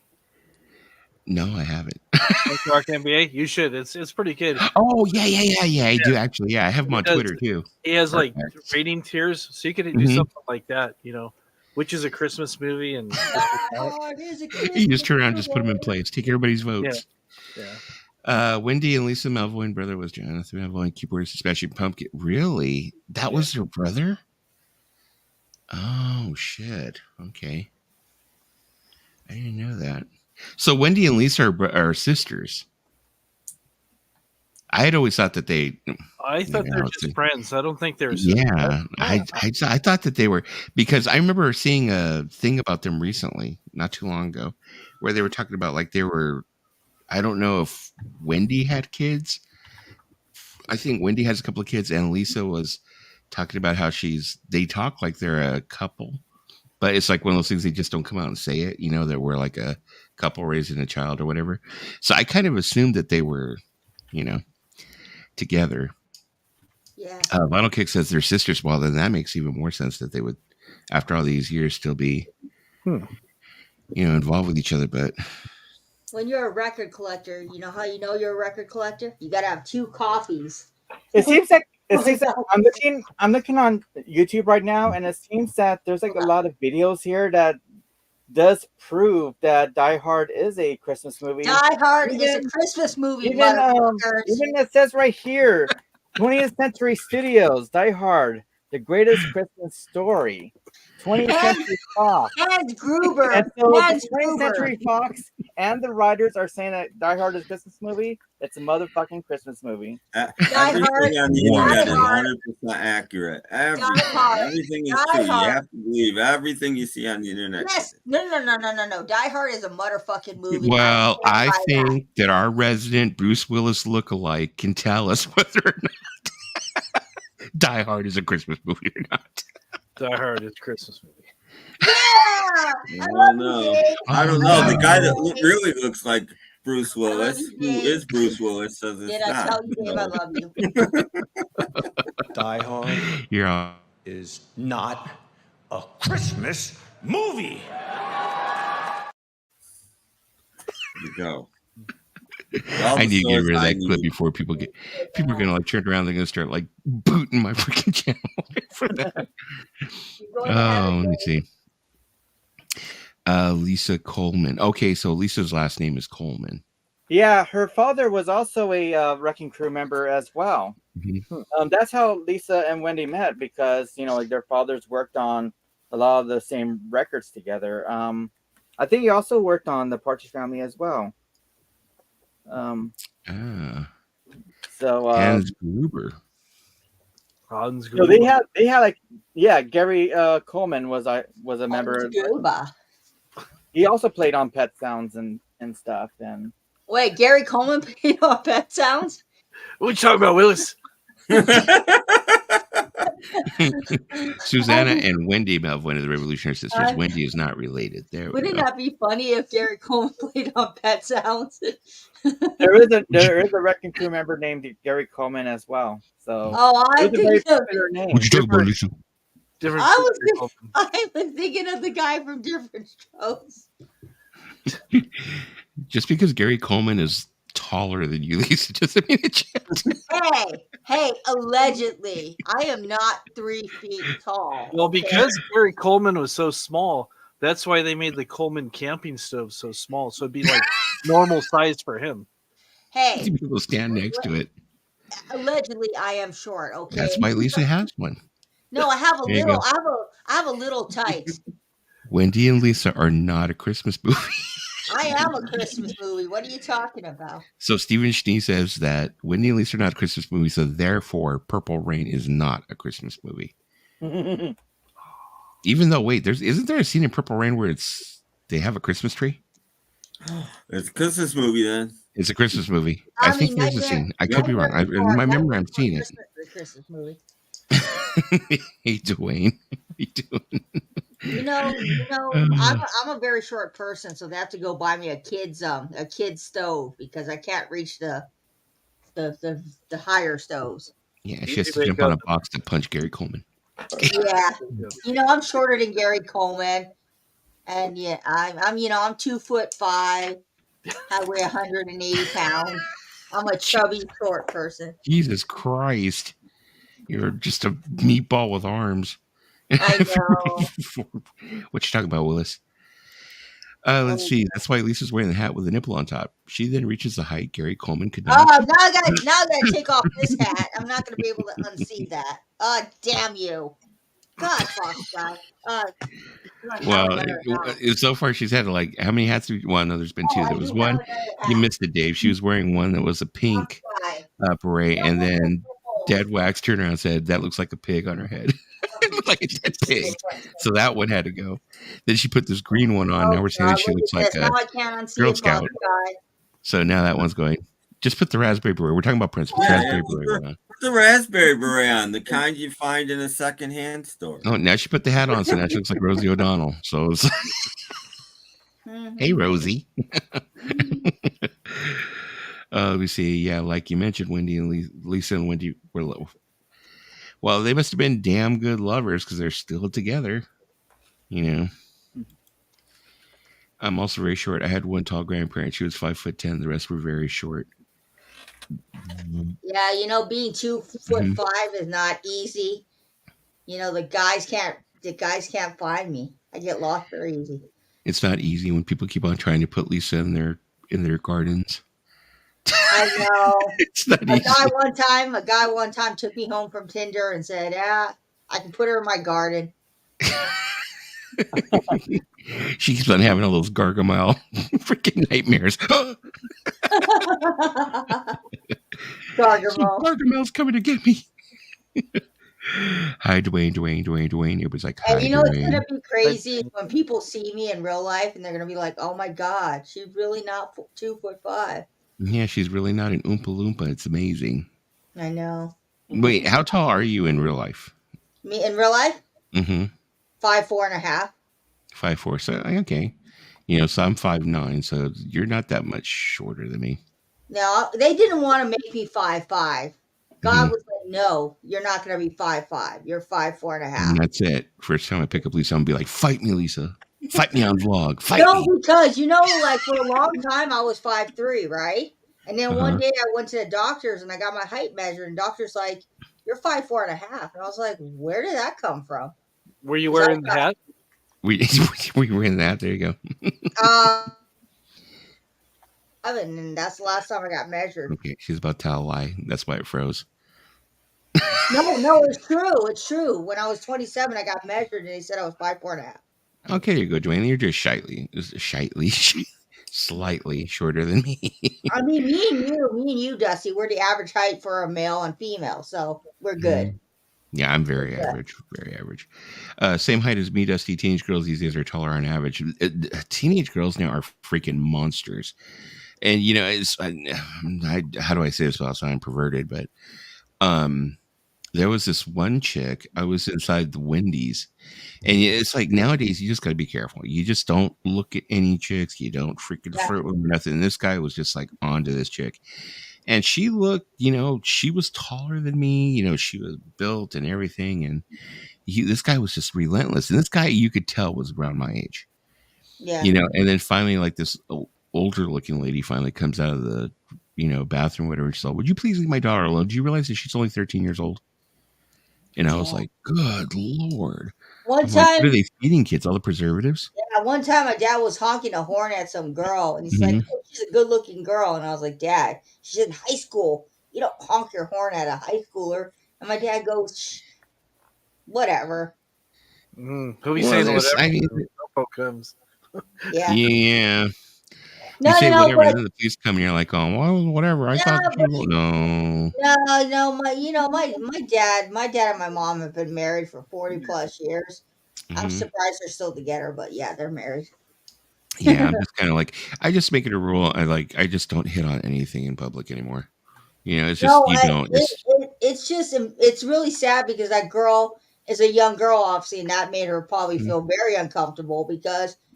You know, we should be, you know, that happens sometimes when I'm out in public, right? I have guys come by in cars and be like, "You need a ride?" And I'm like, "No, I'm fine." And one time a guy actually followed me home, and that was weird. Which is actually a good segment into another thing. So I should bring that up.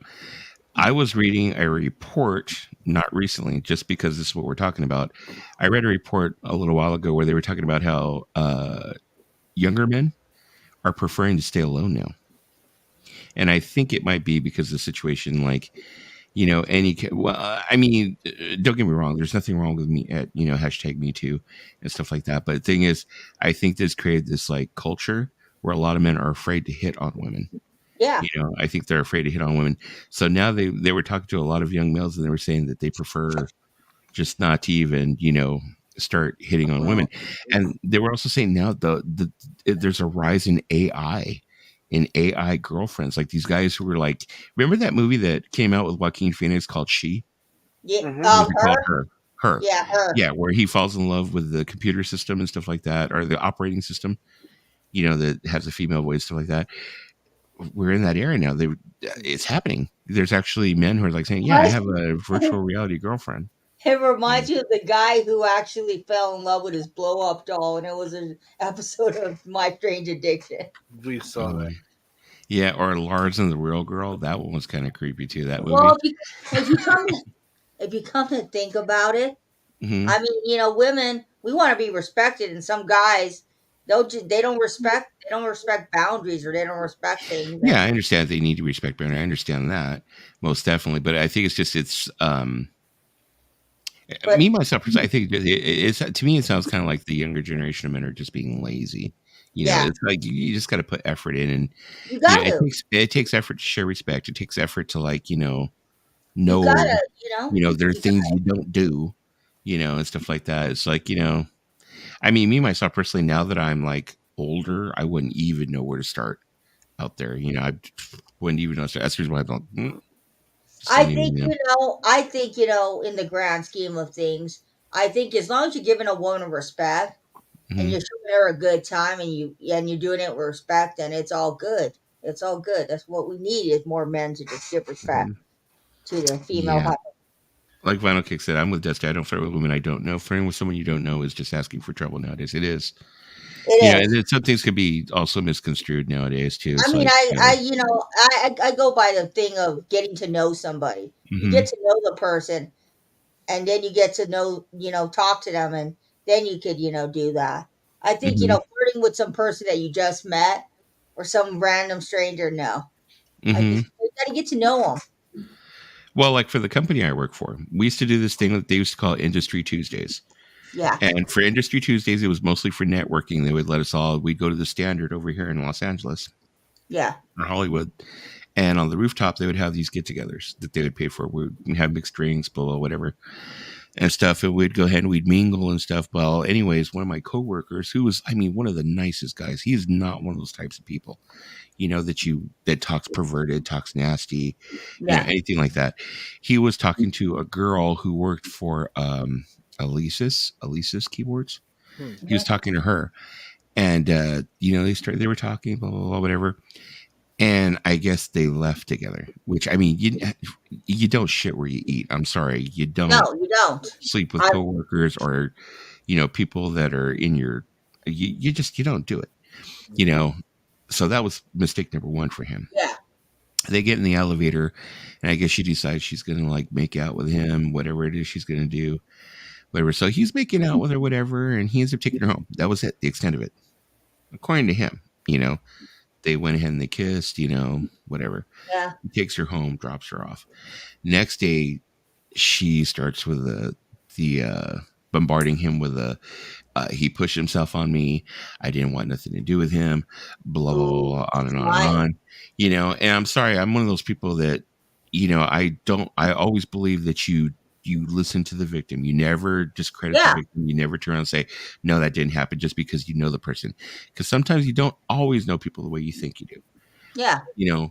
But for me, I had a really, really strong feeling that's not what happened. That is not. You said that he's a good guy, and the thing about it, you always want to believe the woman first and foremost. But my dad was on a case with these girls, right? Because he was a jury duty with these girls, and they had lied about this guy assaulting them because they were mad at him, so they wanted to get back at him, and it happened. But the thing about it is, you don't fraternize with people at work, because it always ends up. Well, this situation they put us in was asking for trouble, because they were putting us in a situation where alcohol was involved, and we were supposed to be loosening up and blah, blah, whatever. So naturally, something like that was eventually going to happen. Well, what ended up basically happening is they turned around and they found the video from the elevator, because there's cameras everywhere nowadays. Yeah. And the video clearly showed she moved over to him and, started kissing him on the video. Yeah. And that was as far as that went, because she never said that he, tried to go any further than that. No. But it's obvious in the video that, she was being the one who was being aggressor, I guess you could say. But yeah, she turned around and she was like, you know, it turned out she had a boyfriend, you know, or a long time, you know, partner or whatever, and she just I don't think that's happening anytime you more. know, yeah. So it's just yeah, you just have to, you know, just it's scary out there. It's like it would be hard to navigate You have nowadays. to, you know, be careful and Uh-huh. use discretion when it comes to people. And you know what? Always consent is always a must. You always ask the person that you're going to do something with, ask them their consent before you do Mhm. something. You Make know, sure Yeah. you're okay. you know what else is scary? What? Show us, Dave. Ooh, nice.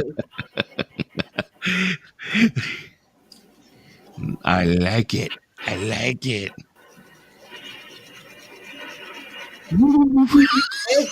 Exactly, Kicks. I 100% agree with you, Kicks. That is so cool. Wow. That works. I like it.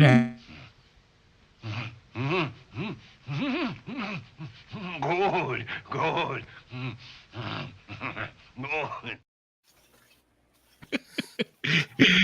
Oh, that was pretty awesome. I liked it. I liked it. I liked it. Almost It's as like scary Grandpa as from the Mariah Muppets. Carey. Look at the Betzel hanging out. Betzel. No, you know, Kicks. You know, that's the thing about it is they can't go What's and that, Blinky? blame All right, things. talk to you later. He's out of here. Dang. Is that a Harry Potter thing? Ah, that's even scarier. That's pretty That's, scary. That's pretty really scary. frightening. Uh, But yeah. okay, now let me see. Let me see what Vinyl Kicks are saying here. A man blaming not having a dating life because of the Me Too movement is pathetic. Just treating a woman with respect and respecting boundaries, you'll be all right with ladies. Yes, that's exactly what I was saying. I was saying that's what Exactly. I think is that I think of a lot of the younger guys are just being lazy. They That's what don't it want is. to. They don't want to. The Yeah, younger so. men nowadays, the Gen Z, if you will, don't want to show women respect. You know, it doesn't take much to show someone respect. If you don't want to put in the effort to date a woman, then But, perhaps you but should be you're single. supposed to treat them as equals, and that makes it hard. And this is going to be a very uncommon opinion, Mhm. but just remember, I'm older than everyone else here. No Mhm. But kidding. it was almost better when you opened the door for a lady, and you Yeah. know you did all these little things because they were ladies, and but going with that, maybe you Mhm. talk down to them a little bit, but at the same Mhm. time, you didn't couple and do any of that stuff until you were Mhm. actually in love. Maybe, I mean, it's a myth Yeah, that people weren't doing it before they were married. That's a myth, but people didn't do it unless they really, really liked somebody, and most of the yeah. time were in love. Yeah, And people were now respectful. you do it on the night you meet. No, Yeah, yeah, yeah, if you talk to a woman wrong, you can go to jail, but you can go to a bar and bomb her all night, and that's fine. And it just doesn't. And it's contradictory, at least in Mhm. I my mind, mean, my old if you think mind. about it, if you think about it, Tim, Missing a cat. people nowadays are just meeting someone, they're losing it. They're not, you know, even Yeah, getting to know the you person. know, They're just like, oh yeah, one night stands. That's very common it's with the young completely crowd now. backwards. It is. I mean, what happened to getting to know somebody Yeah, and you you know, can't even tell a woman that she looks nice anymore. well, But I I don't mean, mind like that. you know, when I was in the dating scene, you know, this last time I was in the dating scene, like a couple of years ago, it was like I noticed that a lot of the women on these dating apps, they would have on their, you know, their profiles that, you know, they didn't want this, they didn't want that, no one night stands, don't talk to me sexual, don't do this, don't do that, don't do this. You know, they would put out there right away what they wanted, what they did not want, and what they would not accept. And I'm telling you, a lot of these women would go straight for that the first night. They would Yeah, actually initiate. Yeah, And I would have to be like, no, you know, no, you know, because, you yeah. know, you don't want to get yourself involved in anything because there's no such thing as a free meal. I That's what I mean, say. That's what mama you know said. what you know what they always say, like when you Hmm. do a first date, right? Don't go to for Hmm. steak and lobsters. You know, have a sensible kind of thing when you go out on a date with Hmm. someone. Because there was this lady. there was this lady who went on a first date with a guy. It was on TikTok, and she ate 48 oysters, and she had a round of potatoes, and she had crab cakes, and then she had 3 liquor drinks, and she wanted a guy to pay for it, right? And he wrote her and he said, I just want to go out with drinks with you. I did not expect to be paying. It was like about $200 for the whole meal. Mm-hmm. And she's like, oh, so you're going to make me pay for it? He goes, yep. He upped and left, and she had to pay for it. Because he wasn't going to, because some women take advantage of a guy and they will. But the thing is, myself personally, I know Fox Guy and Vinyl Kicks are probably going to tear me up for this, but I mean, that's where you being a gentleman and being a bigger person comes in. It's like sometimes doing the right thing isn't always going to be the best thing for you. Yeah.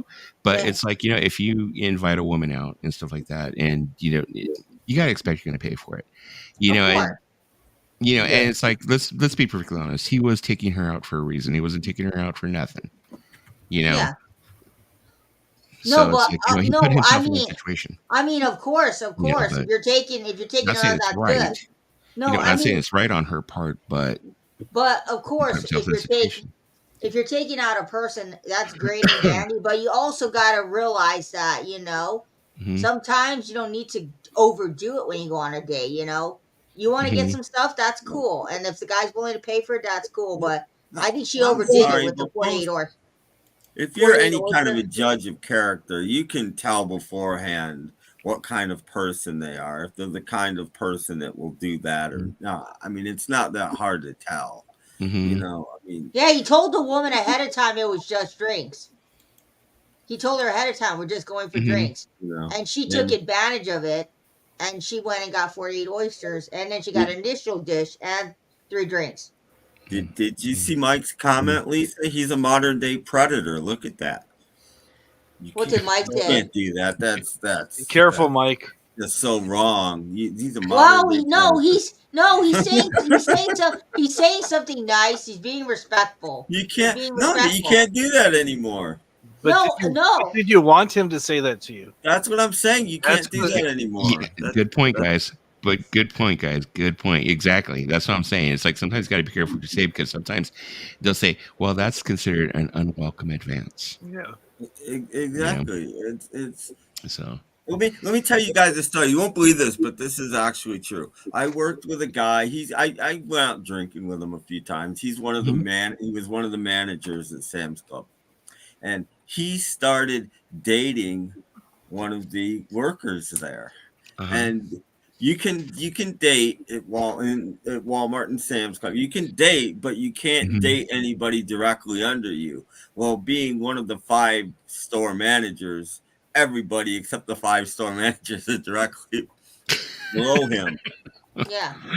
So what do you think happened? Well, let me say first, before this happened, a year or 2 before this happened, he did it once before, and the woman wound up pregnant, and the company fired her. Oof. And left him in his position. Okay, that was what happened before. So now he's dating someone else. What do you think happened this time? She got fired and he's still there. Nope. She's having twins. She's having twins. Nope. They didn't have a kid, but they got married. So that's. Okay. He got fired. Nope. They hired the twins to unload trucks. Nope. Walmart changed the policy on that. Oh. Countrywide, Walmart changed the corporate policy on dating because of him. Really? Yeah. Yes. So they had to make it clear it's okay now. In fact, I was the first one that saw them together. They came into my bar one night. And I'm not saying anything. I'm not the guy that I'm not gonna go tell everybody. Guess what I saw? I'm not that guy. But they both came over to me in turn and explained that he got it cleared with Walmart and they've changed their policy and blah blah blah. And I was like to both of them, honestly, I don't care. I'm sure a lot of other people would care, but me, I don't care what anybody does. No, Mike. We were just playing, Mike. We were just Yeah, using it no, for no, It's no. a example. That was joke. a joke. That It was was a Mike, joke, it's a Mike. joke. uh, In this It's a climate, joke. you're not supposed to say that. It was a yeah. joke. It was just a We joke. all It know was you're a Suzanne. very nice guy, Mike. Uh, It was just a joke. she probably Don't sees the take hell it. out of Wally World. She But probably did. I've seen it just on I've seen it just on these streams. And I'm not mentioning names of any people who are in the community or whatever. But I've seen some of the women in the community turn around, like guys have made comments or whatever, which I thought were, in my opinion, whatever it may be, I just thought they weren't that offensive. But then they'll be like, "Oh, that person's a creep. They're creepy, whatever." Which I mean, I'll be like, okay, well, if that made them feel uncomfortable, okay, then I guess it is creepy, whatever. But then there's been some other ones that have gone overboard on some of their Yeah. comments. I'll be like, oh, okay, and then they don't get called creepy, and I'm just kind of like, oh, okay. Yeah. Yeah. Yeah. Don't Mike, don't take it seriously, Mike. Yeah, Okay, yeah. it's a I joke. was just joking because I had just said you can't even tell a girl she looks nice anymore. Come on, Mike. Don't You have a heart can't. attack now. You can't. And we would have once a year we would have these little meetings that you had to go to, and somebody would come in and at work, and tell us, don't tell any coworkers that they look nice or anything. Yet it's okay to date, but you can't tell them they look nice or anything like that. So then, how do you compliment them to actually get them to date? It's like, just hit them over the head like a caveman. I don't see anything wrong with that. I mean, if you're telling someone they look nice, it's not offensive. High five. I mean, Just people horrible. people don't know the difference between nice compliments and compliments that are over the Meanwhile, top. we also had another nice manager that apparently was doing banging his own a thing far away coworker from in the that cash sandbox guy. office. Because the cash office, you could lock the door. So they would go in there and whatever. They both got fired. And it's like, okay, whatever. Tim, did that woman see Wally World? Sounds like a lawsuit she would have won. No, because that was a corporate policy, and being the corporate policy, it wasn't like, I mean, she probably could have processed. She was forced into it, but she wasn't forced into it. Everybody knew she wasn't forced into it. They just dated, and then. And they probably could have dated for a long time, but then she got pregnant and they found out who the father was, so they fired her. Do they call Checker? Oh, they call results are in. I mean, you're the father. That's the story we got. For all I know, she was let go and probably even given, a few weeks pay or something. That's probably what actually happened. Yeah. Trekker, I saw that Baby Shark video. Yeah, that's creepy. That's creepy. I can see the restraining order there. What Baby Shark video? You've never seen it? No. Star Trek. Is it okay if I show it? I'm going to go ahead and I'm going to show it. Well, you wanted Baby Shark. I posted 3 times, like Trekker asked. I know. I got to go ahead and grab it, though. You got to put it in the private chat for me to grab it, though. What Baby Shark video? What? Because I post. She put it 3 times. Because I posted the song. It's a kid's video, right? The Baby Shark. No, that's not what.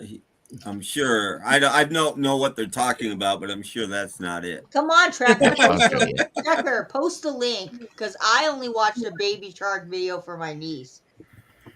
That's not going to be. You're not going to get a restraining order for posting that. No. I remember one time, this is a true honest to God story, at the place I worked at, this guy was a computer. He was a computer website worker. He worked on websites, right?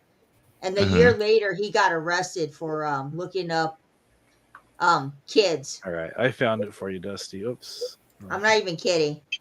So yeah. The irony. Whoa, what the fuck? Is that how Trekker gets all the cinema?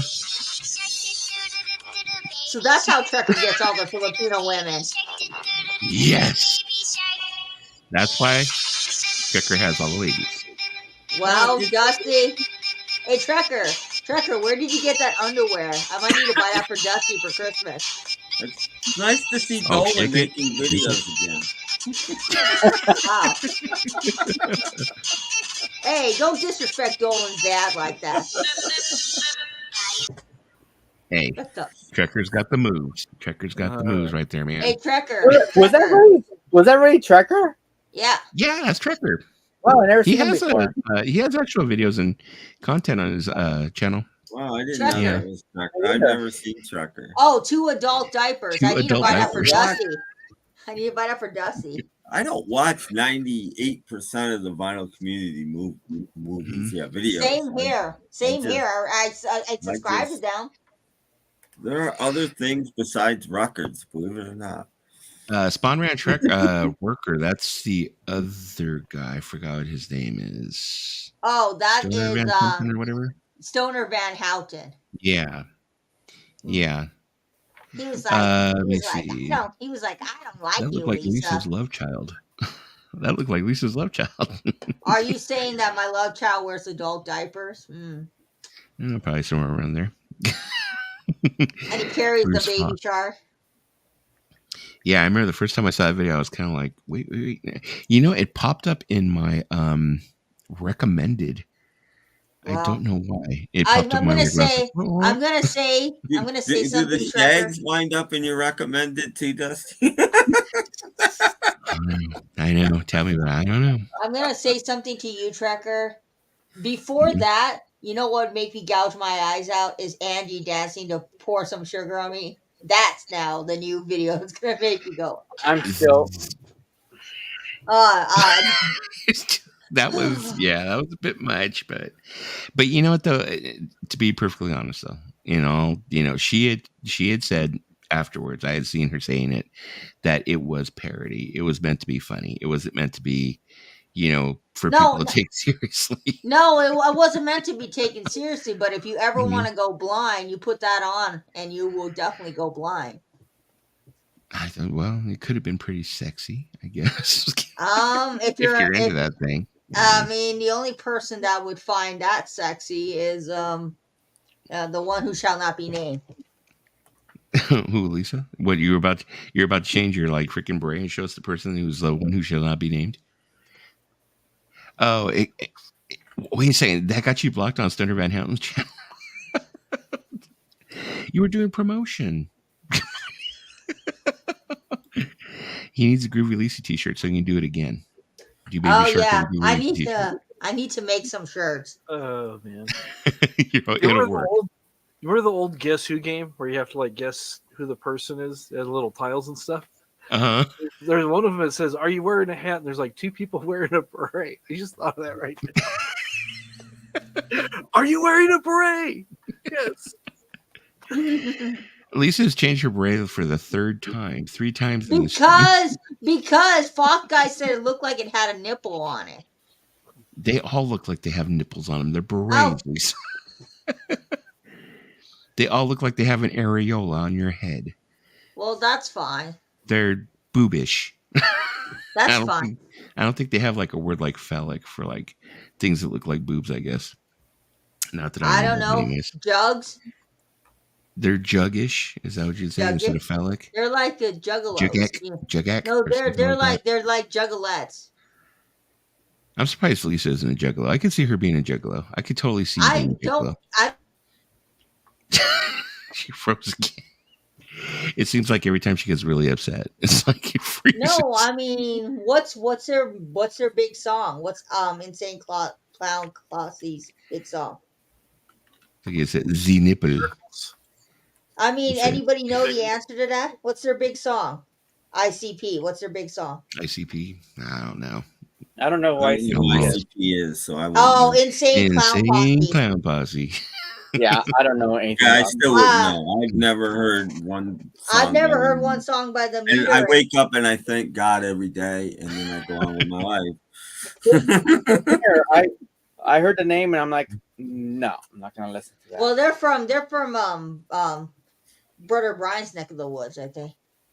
They're not from Ohio, are they? I think they're from like East Coast. I think they're like more like towards New York. Indiana. Indiana. There we go. See, look, Nathaniel knows he's all the juggish, ruggish bone. There you go. I'm curious. All delusions. They're from Dead Wax's area. Okay.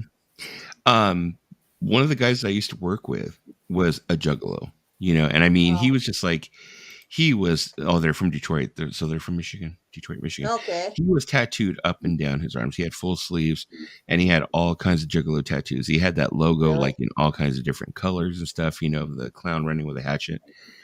And I remember one time he was explaining the whole Insane Clown Posse universe to me, the whole storyline. It was kind of fascinating. I mean, he held my attention for a while. The way he was explaining, he's like, "Oh, well, each of the albums represents a card, and each of the cards stands for this." And he was like saying, and if you really listen to their lyrics, they're trying to there's a lot of religion in there, and there's a lot of different types of Christianity that they're dealing with. And if you really, and I'm kind of going, okay, if it's if the things that they're saying have to do with Christianity, have to do with religion, why are all the chicks dressed up like clowns showing off their tits? I want to see their faces without makeup. Jesus boobs. I don't get the connection. Oh my God. They should keep their makeup on. I saw a picture of them without their makeup. Yeah, keep it on. Well, they're old. I think aren't they in close to 60 now? I don't know. Aren't they your age? That's what I was thinking. Well, thanks, Lisa. Thanks, Lisa. I gotta look this up. Yeah, I could have sworn they were in their 60s already, I think. Let me see. They are your age. Okay, well then they're not that old then. They're quite young. You're not even old, even though you always say, "Oh, I'm so old." You're not even old. Come on, please. Yeah, I mean, I think now that I'm getting up there in my age, it's people they'll say someone's 60 years old, be like, "Oh, when they passed away, they were 60. They were so young," and I'll be like, "Yeah, they were." You know? I mean, Matthew Perry was 54. That's pretty young. There you go. Fox Guy said Lisa is age shaming again. Dusty and I are going to start a group called the Insane AARP Posse. There we go. I'm not age shaming. I'm just saying that Dusty. I got my card around here somewhere. First off, Fox Guy, I am not age shaming. I'm just saying that Dusty is not old. He looks young. That's not age shaming. In 4 years, I get my free coffee every morning at Carl's Jr. I'm looking forward to it. In 4 years, 55. Didn't they sell Juggalo Juice? They had a feud with Eminem. Yes, Lisa age shaming again. Eminem is 51. So me and Eminem are the same exact age. That's crazy.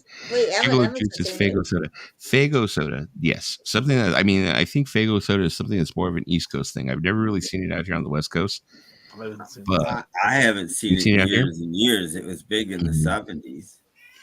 Yeah, they have all different flavors, strawberry, root beer. Big in the 70s and maybe went into the 80s. And exactly, Vinyl Kicks. I love old men. I don't like to date young men. My men have to be older than me, at least 10 years older than me. I was watching a video of them performing. Was it Woodstock 99? I think it was, or was it another festival? But they had all these bottles of Faygo. I mean, they pulled up pellets of Faygo, and they were opening them and emptying them out, and throwing them in the crowd and everything like that. People were going crazy for them and stuff like that. I love our stream. I love our stream. How we go from dating to Insane Clown Posse. Well, that's why I put on the thing. It's I try and put this not strictly music based. It's we talk about music, we talk about music, we talk about film, we talk about TV, but you never know where it's going to go. I gotta show you the video of the girl drinking Faygo. It's funny. You need to stop, Kitty. You're not going outside. Let me see. JCW Juggler Wrestling is on YouTube, and it is hilarious. It is pretty funny. How could she age shame? She likes old men. They sell Faygo in LA. I like the way those two lines when came after the other one. Their Vinyl Kicks first line is how could she age shame? She likes old men. They sell Faygo in LA. Stranglemania. Lisa called it. There you go. You know what I've been wanting to find, and I'm just, even if I found the empty bottle, is a bottle of Ripple. I want a Ripple bottle for my bar. I've been wanting one for years and years because of Fred Sanford. And so even if no, because Ripple had a certain type of shaped bottle, so you can't just stick a Ripple sticker on any bottle. But Yeah, I don't know. I just thought about that right next to Fago being like, Is scarce. it is My it an brain went there. alcoholic drink? It was like a wine, kind of like not like Thunderbird, not like I guess maybe kind of like a Night Train type-ish. I guess they had some kind of grape flavor in there. I don't know. Mad Dog 50-50. Yeah, there you go. Easy Mix and Champagne. He's like, I like to take champagne and put it together with Ripple. I call it Champagne. I remember that. Yeah. I like when he uses the other ones, like when he goes to the Mexican restaurant with Julio in Lamont, and they end up ordering sangria. He's all, this is like, turns around and he's all, what's all that stuff on the bottom? He's all, that's fruit. He's all, oh, so it's like Ripple with fruit on the bottom. You brought it up, Trekker. Trekker, you brought it up. I was not going to bring it up today, Trekker, but you brought it up. There you go. Yeah, it was Woodstock 99. That's what I thought it was, probably. Oh, Trekker brought it up. Not me, for the record. You said you'll never see another stream with Wood Girl, ICP, Josh Groban bed sheets, and an overweight Trekkie dancing in a diaper. Wait, we haven't had that yet, but we'll get it. No, there's a video on YouTube that I watched one time of a girl, and she was singing about Fago and how much she loved Insane Clown Posse, and it had like 40,000 views. I'll be right back. All right.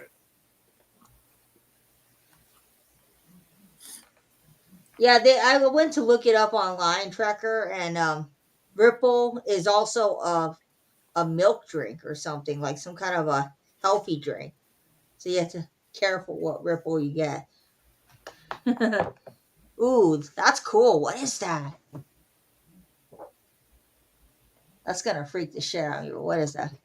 Do they still make all that kind of stuff that they used to make back when I was a kid? I never knew what any of it was because I was a kid.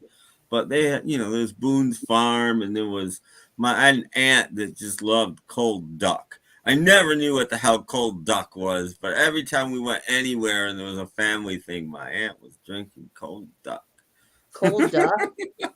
That's a question for Lugo. Let's see, a cold duck drink. It was like Boone's Farm. Well, it's some sort of a Boone's Farm type of wine. I mean, wine product, I'm sure, not an actual wine. But. Well, they still make it. They still make cold duck. They probably do. I remember the first time I got drunk. I was like about 16. My friend James, his mother was an alcoholic, bad alcoholic, and she drank Night Train. And her boyfriend at the time, like I said, they're bad drunks. They would buy bottles and bottles and bottles of Night Train, so they would have it lined up for the weekend. There you go. Of course, after they got through a couple bottles, they'd pass out. Fred James decides he's going to steal a couple of bottles of Night Train, so he steals like 3 or 4 bottles, and he takes them over to my friend Eddie's house. Same guy that I always got into shit with, of course, Eddie. So we go to we ended up going to my friend Eddie's house, and we ended up drinking the Night Train. Tastes horrible, right? So my friend gets the idea to go ahead and put a little bit of Kool-Aid in it. We put Kool-Aid with no sugar in this thing. I swear to God, made the thing taste awesome because it had so much sugar in it already. We were drinking it, and it was like tasting like nothing. I have never been so loaded in my life. One of my first experience getting drunk, and I black out. That's how bad that shit was. Horrible wine. I mean, I'm over here like 16 years old and hungover. That's how horrible that shit is. I mean, I got like 50 bottles of wine in our house. Yeah, we got a little problem in our house. Lisa, you alcoholic. Because you know what happened? Costco had a sale. So we bought all the cases of the wine. I like $2 Chuck. I do like $2 Chuck. If anybody wonders what a cold duck is, it's a very fancy kind of a drink. It's not fancy. It's like Boone's It looks Farm. fancy. It looks fancy to me. But it looks fancy. It was probably like $1.50 for that bottle. And they put a couple feathers on the rim of the glass for you, even. Let me take a look here. Vinyl Kicks wants me to share this. I will share it. Oh, wow. It's right under the ad for breast cancer. Oh. Ripple Wine. Ripple was a fortified wine product by E&J Gallo Winery as a low-end fortified wine. that was popular in the United States, particularly in the 1970s, possessing a relatively low 11% ABV. That is very low. It was originally marketed to casual drinkers due to its low price. It had a reputation as a drink for alcoholics and the destitute. It was popular among young drinkers, both underage and college-age students. On Sanford and Son, Ripple was often referred to as it was Fred Sanford's alcoholic beverage of choice, making Sanford an early spokesperson of the product. Look at those pictures of Grady. Gotta love that Grady. You need this. You need this, Dusty. Look at what Fox I put. He put Grady, motherfuckers. You need that. It's a belt buckle that says Ripple Wine. Really? You can put it in. Yeah, you can put it in your man cave. I'm telling you, I've got to get me a bottle of Ripple. It's like, you would think that somebody would like turn around on Etsy nowadays or something like that, and they would turn around and make one, because there's got to be a market for it. Well, they got shirts on eBay that say Ripple Wine. Like Dwayne said, he said Final Kick said Night Train is bum wine. There's a channel. What was the name of the channel? Well, anyway, it's three guys. I forgot the name escapes me right now, but they did a bum wine challenge where they turned it around. They took Mad Dog 2020, they took Night Train, they took Thunderbird, and they did this taste Wild Irish Rose and like all these different like horrible wines, and they drank them and stuff, and they were like, oh, I mean, you remember that guy you showed me one time? The guy who drank ate expired food or something. There's a guy on YouTube you showed us one time who eats expired food or food from like olden times. Oh, the ration guy. Yeah, he's taking he's crazy. He takes rations from he'll like pull out a ration from like 1940 something from like World War II or some shit like that. Yeah, and he'll open it up, and if it's somewhat decent, he'll freaking eat it. And stuff like that, or he'll at least taste it. And I'm just like, oh, the botulism. No, there was another guy. There was another guy who would eat like foods from the 80s or the 70s. Like you'd eat box food. Oh, you're talking about the LA Beast. Yeah, that one. Oh, that guy. Yeah. I'm like, how did they not get food poisoning? How did they not? But he always says it too ahead of time before he does. He's all, so if I get botulism, he's all, remember, it's for you, my viewers. Did you see when he drank the Pepsi Clear? Yeah. Oh man, that was horrible. He did Pepsi Clear. It was like, Yeah, he drank Pepsi Clear. And... Yeah, it was horrible. But Pepsi sent him I guess when they re-released it, they did it for a short period of time. I think a few years ago, they sent him like a whole case or whatever of Pepsi Clear with his face on it. His face on the cans or the bottles or whatever, stuff like that. But yeah, they sent him a whole thing of them. Blue Nun. I've never had Blue Nun, but it's true what you're saying there, Ron Kicks. Yeah, see, he said, I drank Night Train with Kool-Aid before a horrible hangover. Wine fucked me up within seconds. Red wine. Yeah, Neil Dunn was right. That shit goes to your head. He is right. I enjoy wine. I thought that was UB 40 that had that song. Was it? I love the time Red Fox was on strike and they had Grady staying at Fred's house. He was babysitting Lamont and he was like 30. Yeah. Yeah, that was when Red Fox tried to turn around and ask for more money. Yeah. And they're like, we ain't giving you fucking more money. He's like, I'm the whole show. How you not getting? I'm the whole show. And they fucking turned around and they took Grady. And Grady was supposedly taking care of Lamont because Fred was on vacation. He was in St. Louis for some shit or whatever. Oh. I remember that. You gotta be careful with that. McLean Stevenson did that, and they just killed off his character. You got to be careful with that kind of stuff. Yeah. Well, I think they babied it, because Red Fox was still doing his stand-up in the nightclubs, and I'm sure he was in the nightclubs talking shit. So they kept the door open for him. I said, but they don't always. You piss them off enough, and your character's dead. Now you're not. Come back. Well, now you can. Now there's multiverses, and now you can come back. I mean, Red Fox, always faked a heart attack, and then that's what actually killed him. Yeah. He used to always fake them on the TV show. That was actually a bear, Star Trekker. We watched the documentary. We watched that Cocaine Bear. It was Cocaine Bear. Oh my god, that movie was so out of pocket and funny. Oh, I was at Spirit Halloween today. You can get your very own Cocaine Bear latex mask. Yeah. Really? I think I need one. That is useless. That is money used for something useless that I will. Well, I will cherish. I better take advantage of Spirit Halloween because they're gonna close soon. It's like when I get older, they're gonna be like, "Oh, did you make financially sound decisions?" Yeah, look at my Cocaine Bear mask. Yeah, I predict they're gonna close in 2 days. Just that I'm dead. It's just off the top of my head, but yeah, I predict that they're gonna close. No, they stay open. They Well, 'cause stay they open close until during Halloween. November. They Oh, do? really? And actually, yeah, because they do inventory and stuff like that. But Okay. as far as I know, because my daughter was going to go work for Spirit Halloween, they had told her that now they're going to actually have some locations going to be open all year round. Ooh. Wow. Yeah. Well, my Because they're location really near that my popular. house, they better be open all year round. I have a recommendation for a Mhm. mask that I think would do really, really well. It looks like this. I mean, you could always do the most popular mask in the world, Tim. You can go Come as on, yourself. that'd be a great mask. I mean, I got a mask on already. I'm going as myself. It's pretty scary. But they have like all kinds of like these mugs. I always get like I usually buy my mugs there like once a year. So if I get these mugs all year round, I mean that's awesome. Like these are only $10 a piece. I've I never, you know, Ton of mugs. I've I- never I been got- in a I'm a Spirit mug Halloween. person. I got my Honestly, inspirational ever mug. have I ever been in one? It's cool. I like it. I mean, it's You like know what? it's a lot Why of like would I go? costumes or They don't have vinyl, so why would I go? Look at I got You Keep the Spook. I Mhm. have You're the Very Best. Lisa's building up her collection. Ever since I complained about that one that was like world's best granddad or some shit.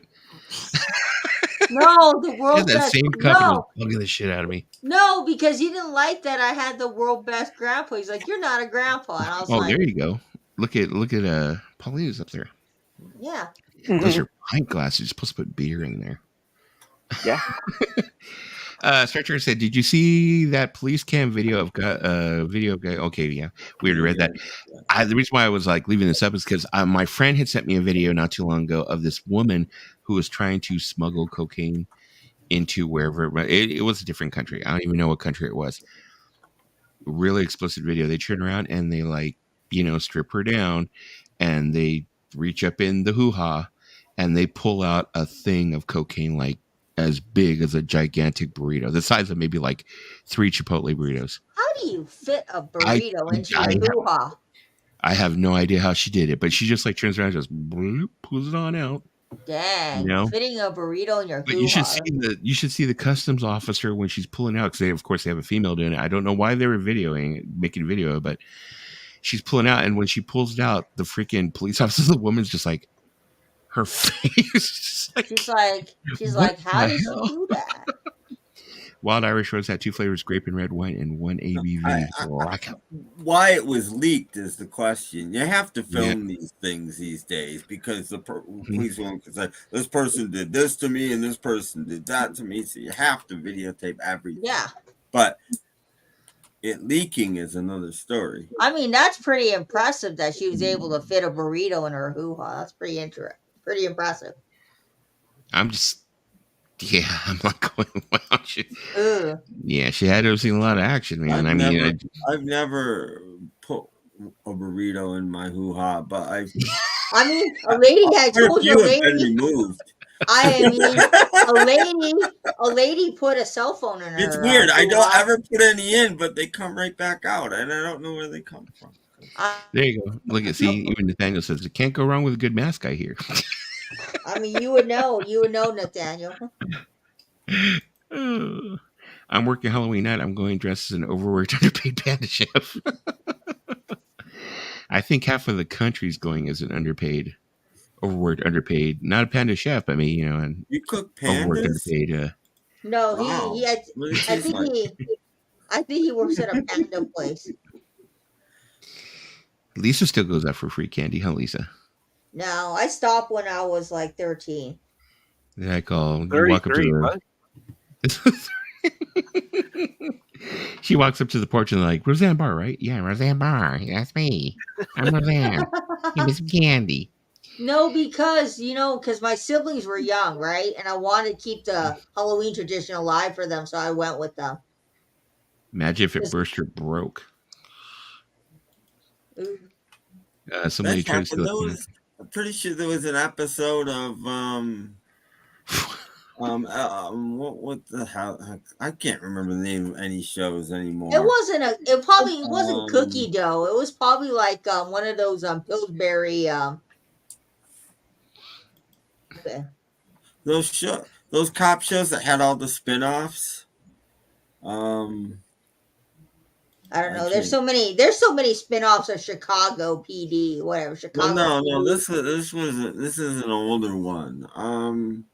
The big Law and Order. It was Law and Order. Criminal Intent, I think, had an episode where they had drug dealers and a bag burst inside a woman and killed her, and that was what they were investigating. Yeah. Somebody said the magic word down there in the peanut gallery. Boo. Boo. He said boof. No, Grand's Biscuits. I mean, if you're gonna stick something up there, Grand's Biscuits is the thing to stick up. So, Cookie Puss? Or you stick some of those like Pillsbury croissants. The Pillsbury Doughboy has to watch out. Somebody's coming for his job. Cookie Puss. There you go. Grand's Biscuits, La Lisa. Yeah, it's like funny. Could you? Well, I mean, it wouldn't be in a plastic wrap when but I think of like when you open up the biscuits, when you unwrap it and the can pops. It's like it always makes me jump and shit. I don't know why. I just got like I can't. My brain out. When a balloon pops, it makes me have anxiety, so I can't look at a balloon popping. I'm just like, geez, but that thing was so freaking huge. I mean, I was just like, damn. It's like I understand, like like Vinyl Kick saying, she's probably got a big have babies, but I'm like going, yeah, I could, but I think you like dilate the stuff in, it gets ready for that. It's like how. I don't even know. She's probably got a big hoo-ha. She could fit like 2 burritos in there. Lisa's all. I want to go to Chipotle all of a sudden. No, I went to Chipotle the other week, and I was kind of disappointed. It's not that good. And it used to be. What is it they call it when you stick it in your butt? They call it your prison wallet. I think that's what it's called. Well, that's what they say when a man walks around with contraband in their butt. They call it their prison wallet. So it's all someone starts talking about their butts. Oh, now Tricker's saying, I'm thinking about stealing some hams for Thanksgiving. I'll wear 3 pairs of diapers. Well, are you going to get the honey baked ham? Which brand are you going to get, Tracker? Because I like that honey baked ham. The honey baked ham store. That's Lisa for you. What? You never buy the ham from the honey baked ham store? See, Vinyl Kick said that's what it's called. It's called boofing. That is the word. That's where we got the word from, boof. So obviously, I don't remember that exact stream, but I remember just that boof was a thing, and we went to the moon and back with it. Boof. Because I had no idea what boofing was until that stream. I didn't even know what that was until Vinyl Kicks explained it. I was like, oh. Vinyl Kicks said just boof a turkey and ham. Well, if that woman could boof that much coke, I'm pretty sure you could boof a Jersey Mike. She could probably put like a turducken in there. That's right. That's what we called her, Boofy Lisa. I remember that. Oh yeah. My past never escapes. Let me see. Smithfield here, Lisa, Virginia is famous for pork.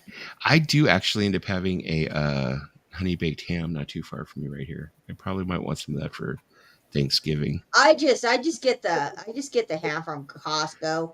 Mm-hmm. And I just call it a day. We don't have. I like honey baked ham, but I mean, buying a whole ham is just too freaking expensive. So usually what I'll do is I'll just go buy a couple of pounds, like 2 or 3 pounds. Just buy a half mm-hmm. a ham. That's what we do. Mm-hmm.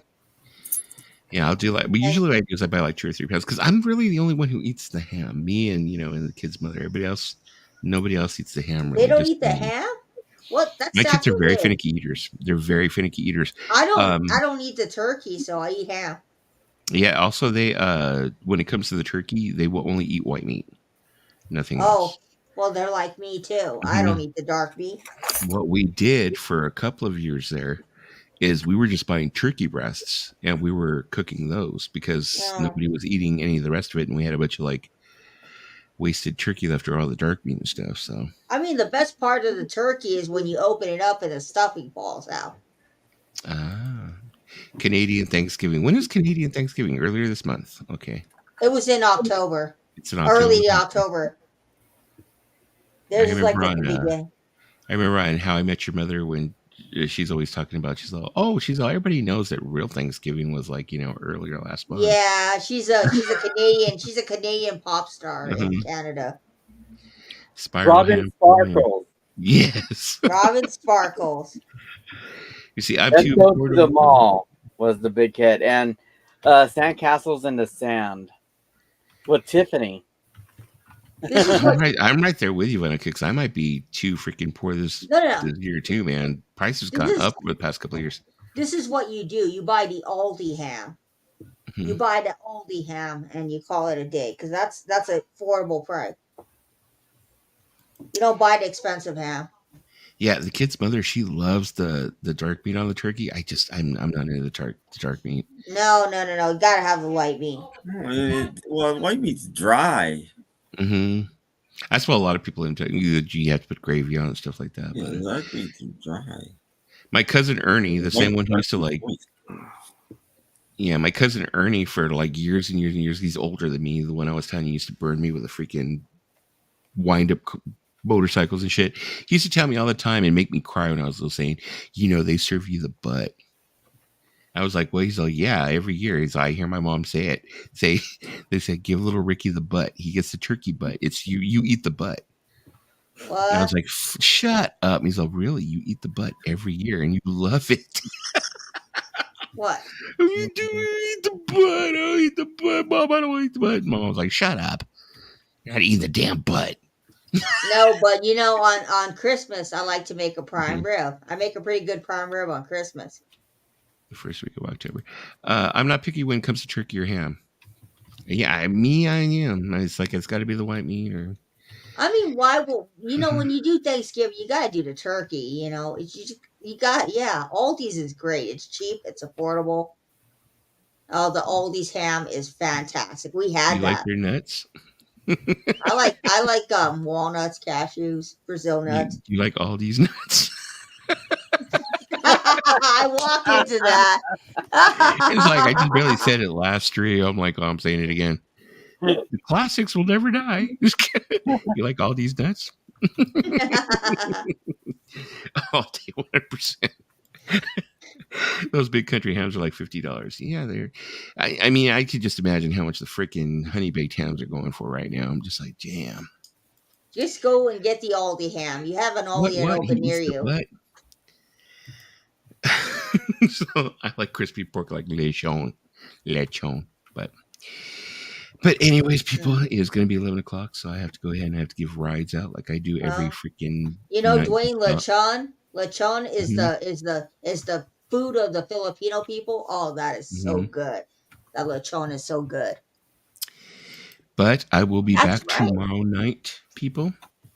We'll go ahead and I'll be visiting you from the casino because maybe I'll come on at the casino for 5 minutes. Sweet. Oh, you're gonna be at the casino tomorrow night? Sweet. Yeah, because my mom, that's her fun thing she likes to do every once in a while, and we got free buffets, so she wanted to get some buffet food.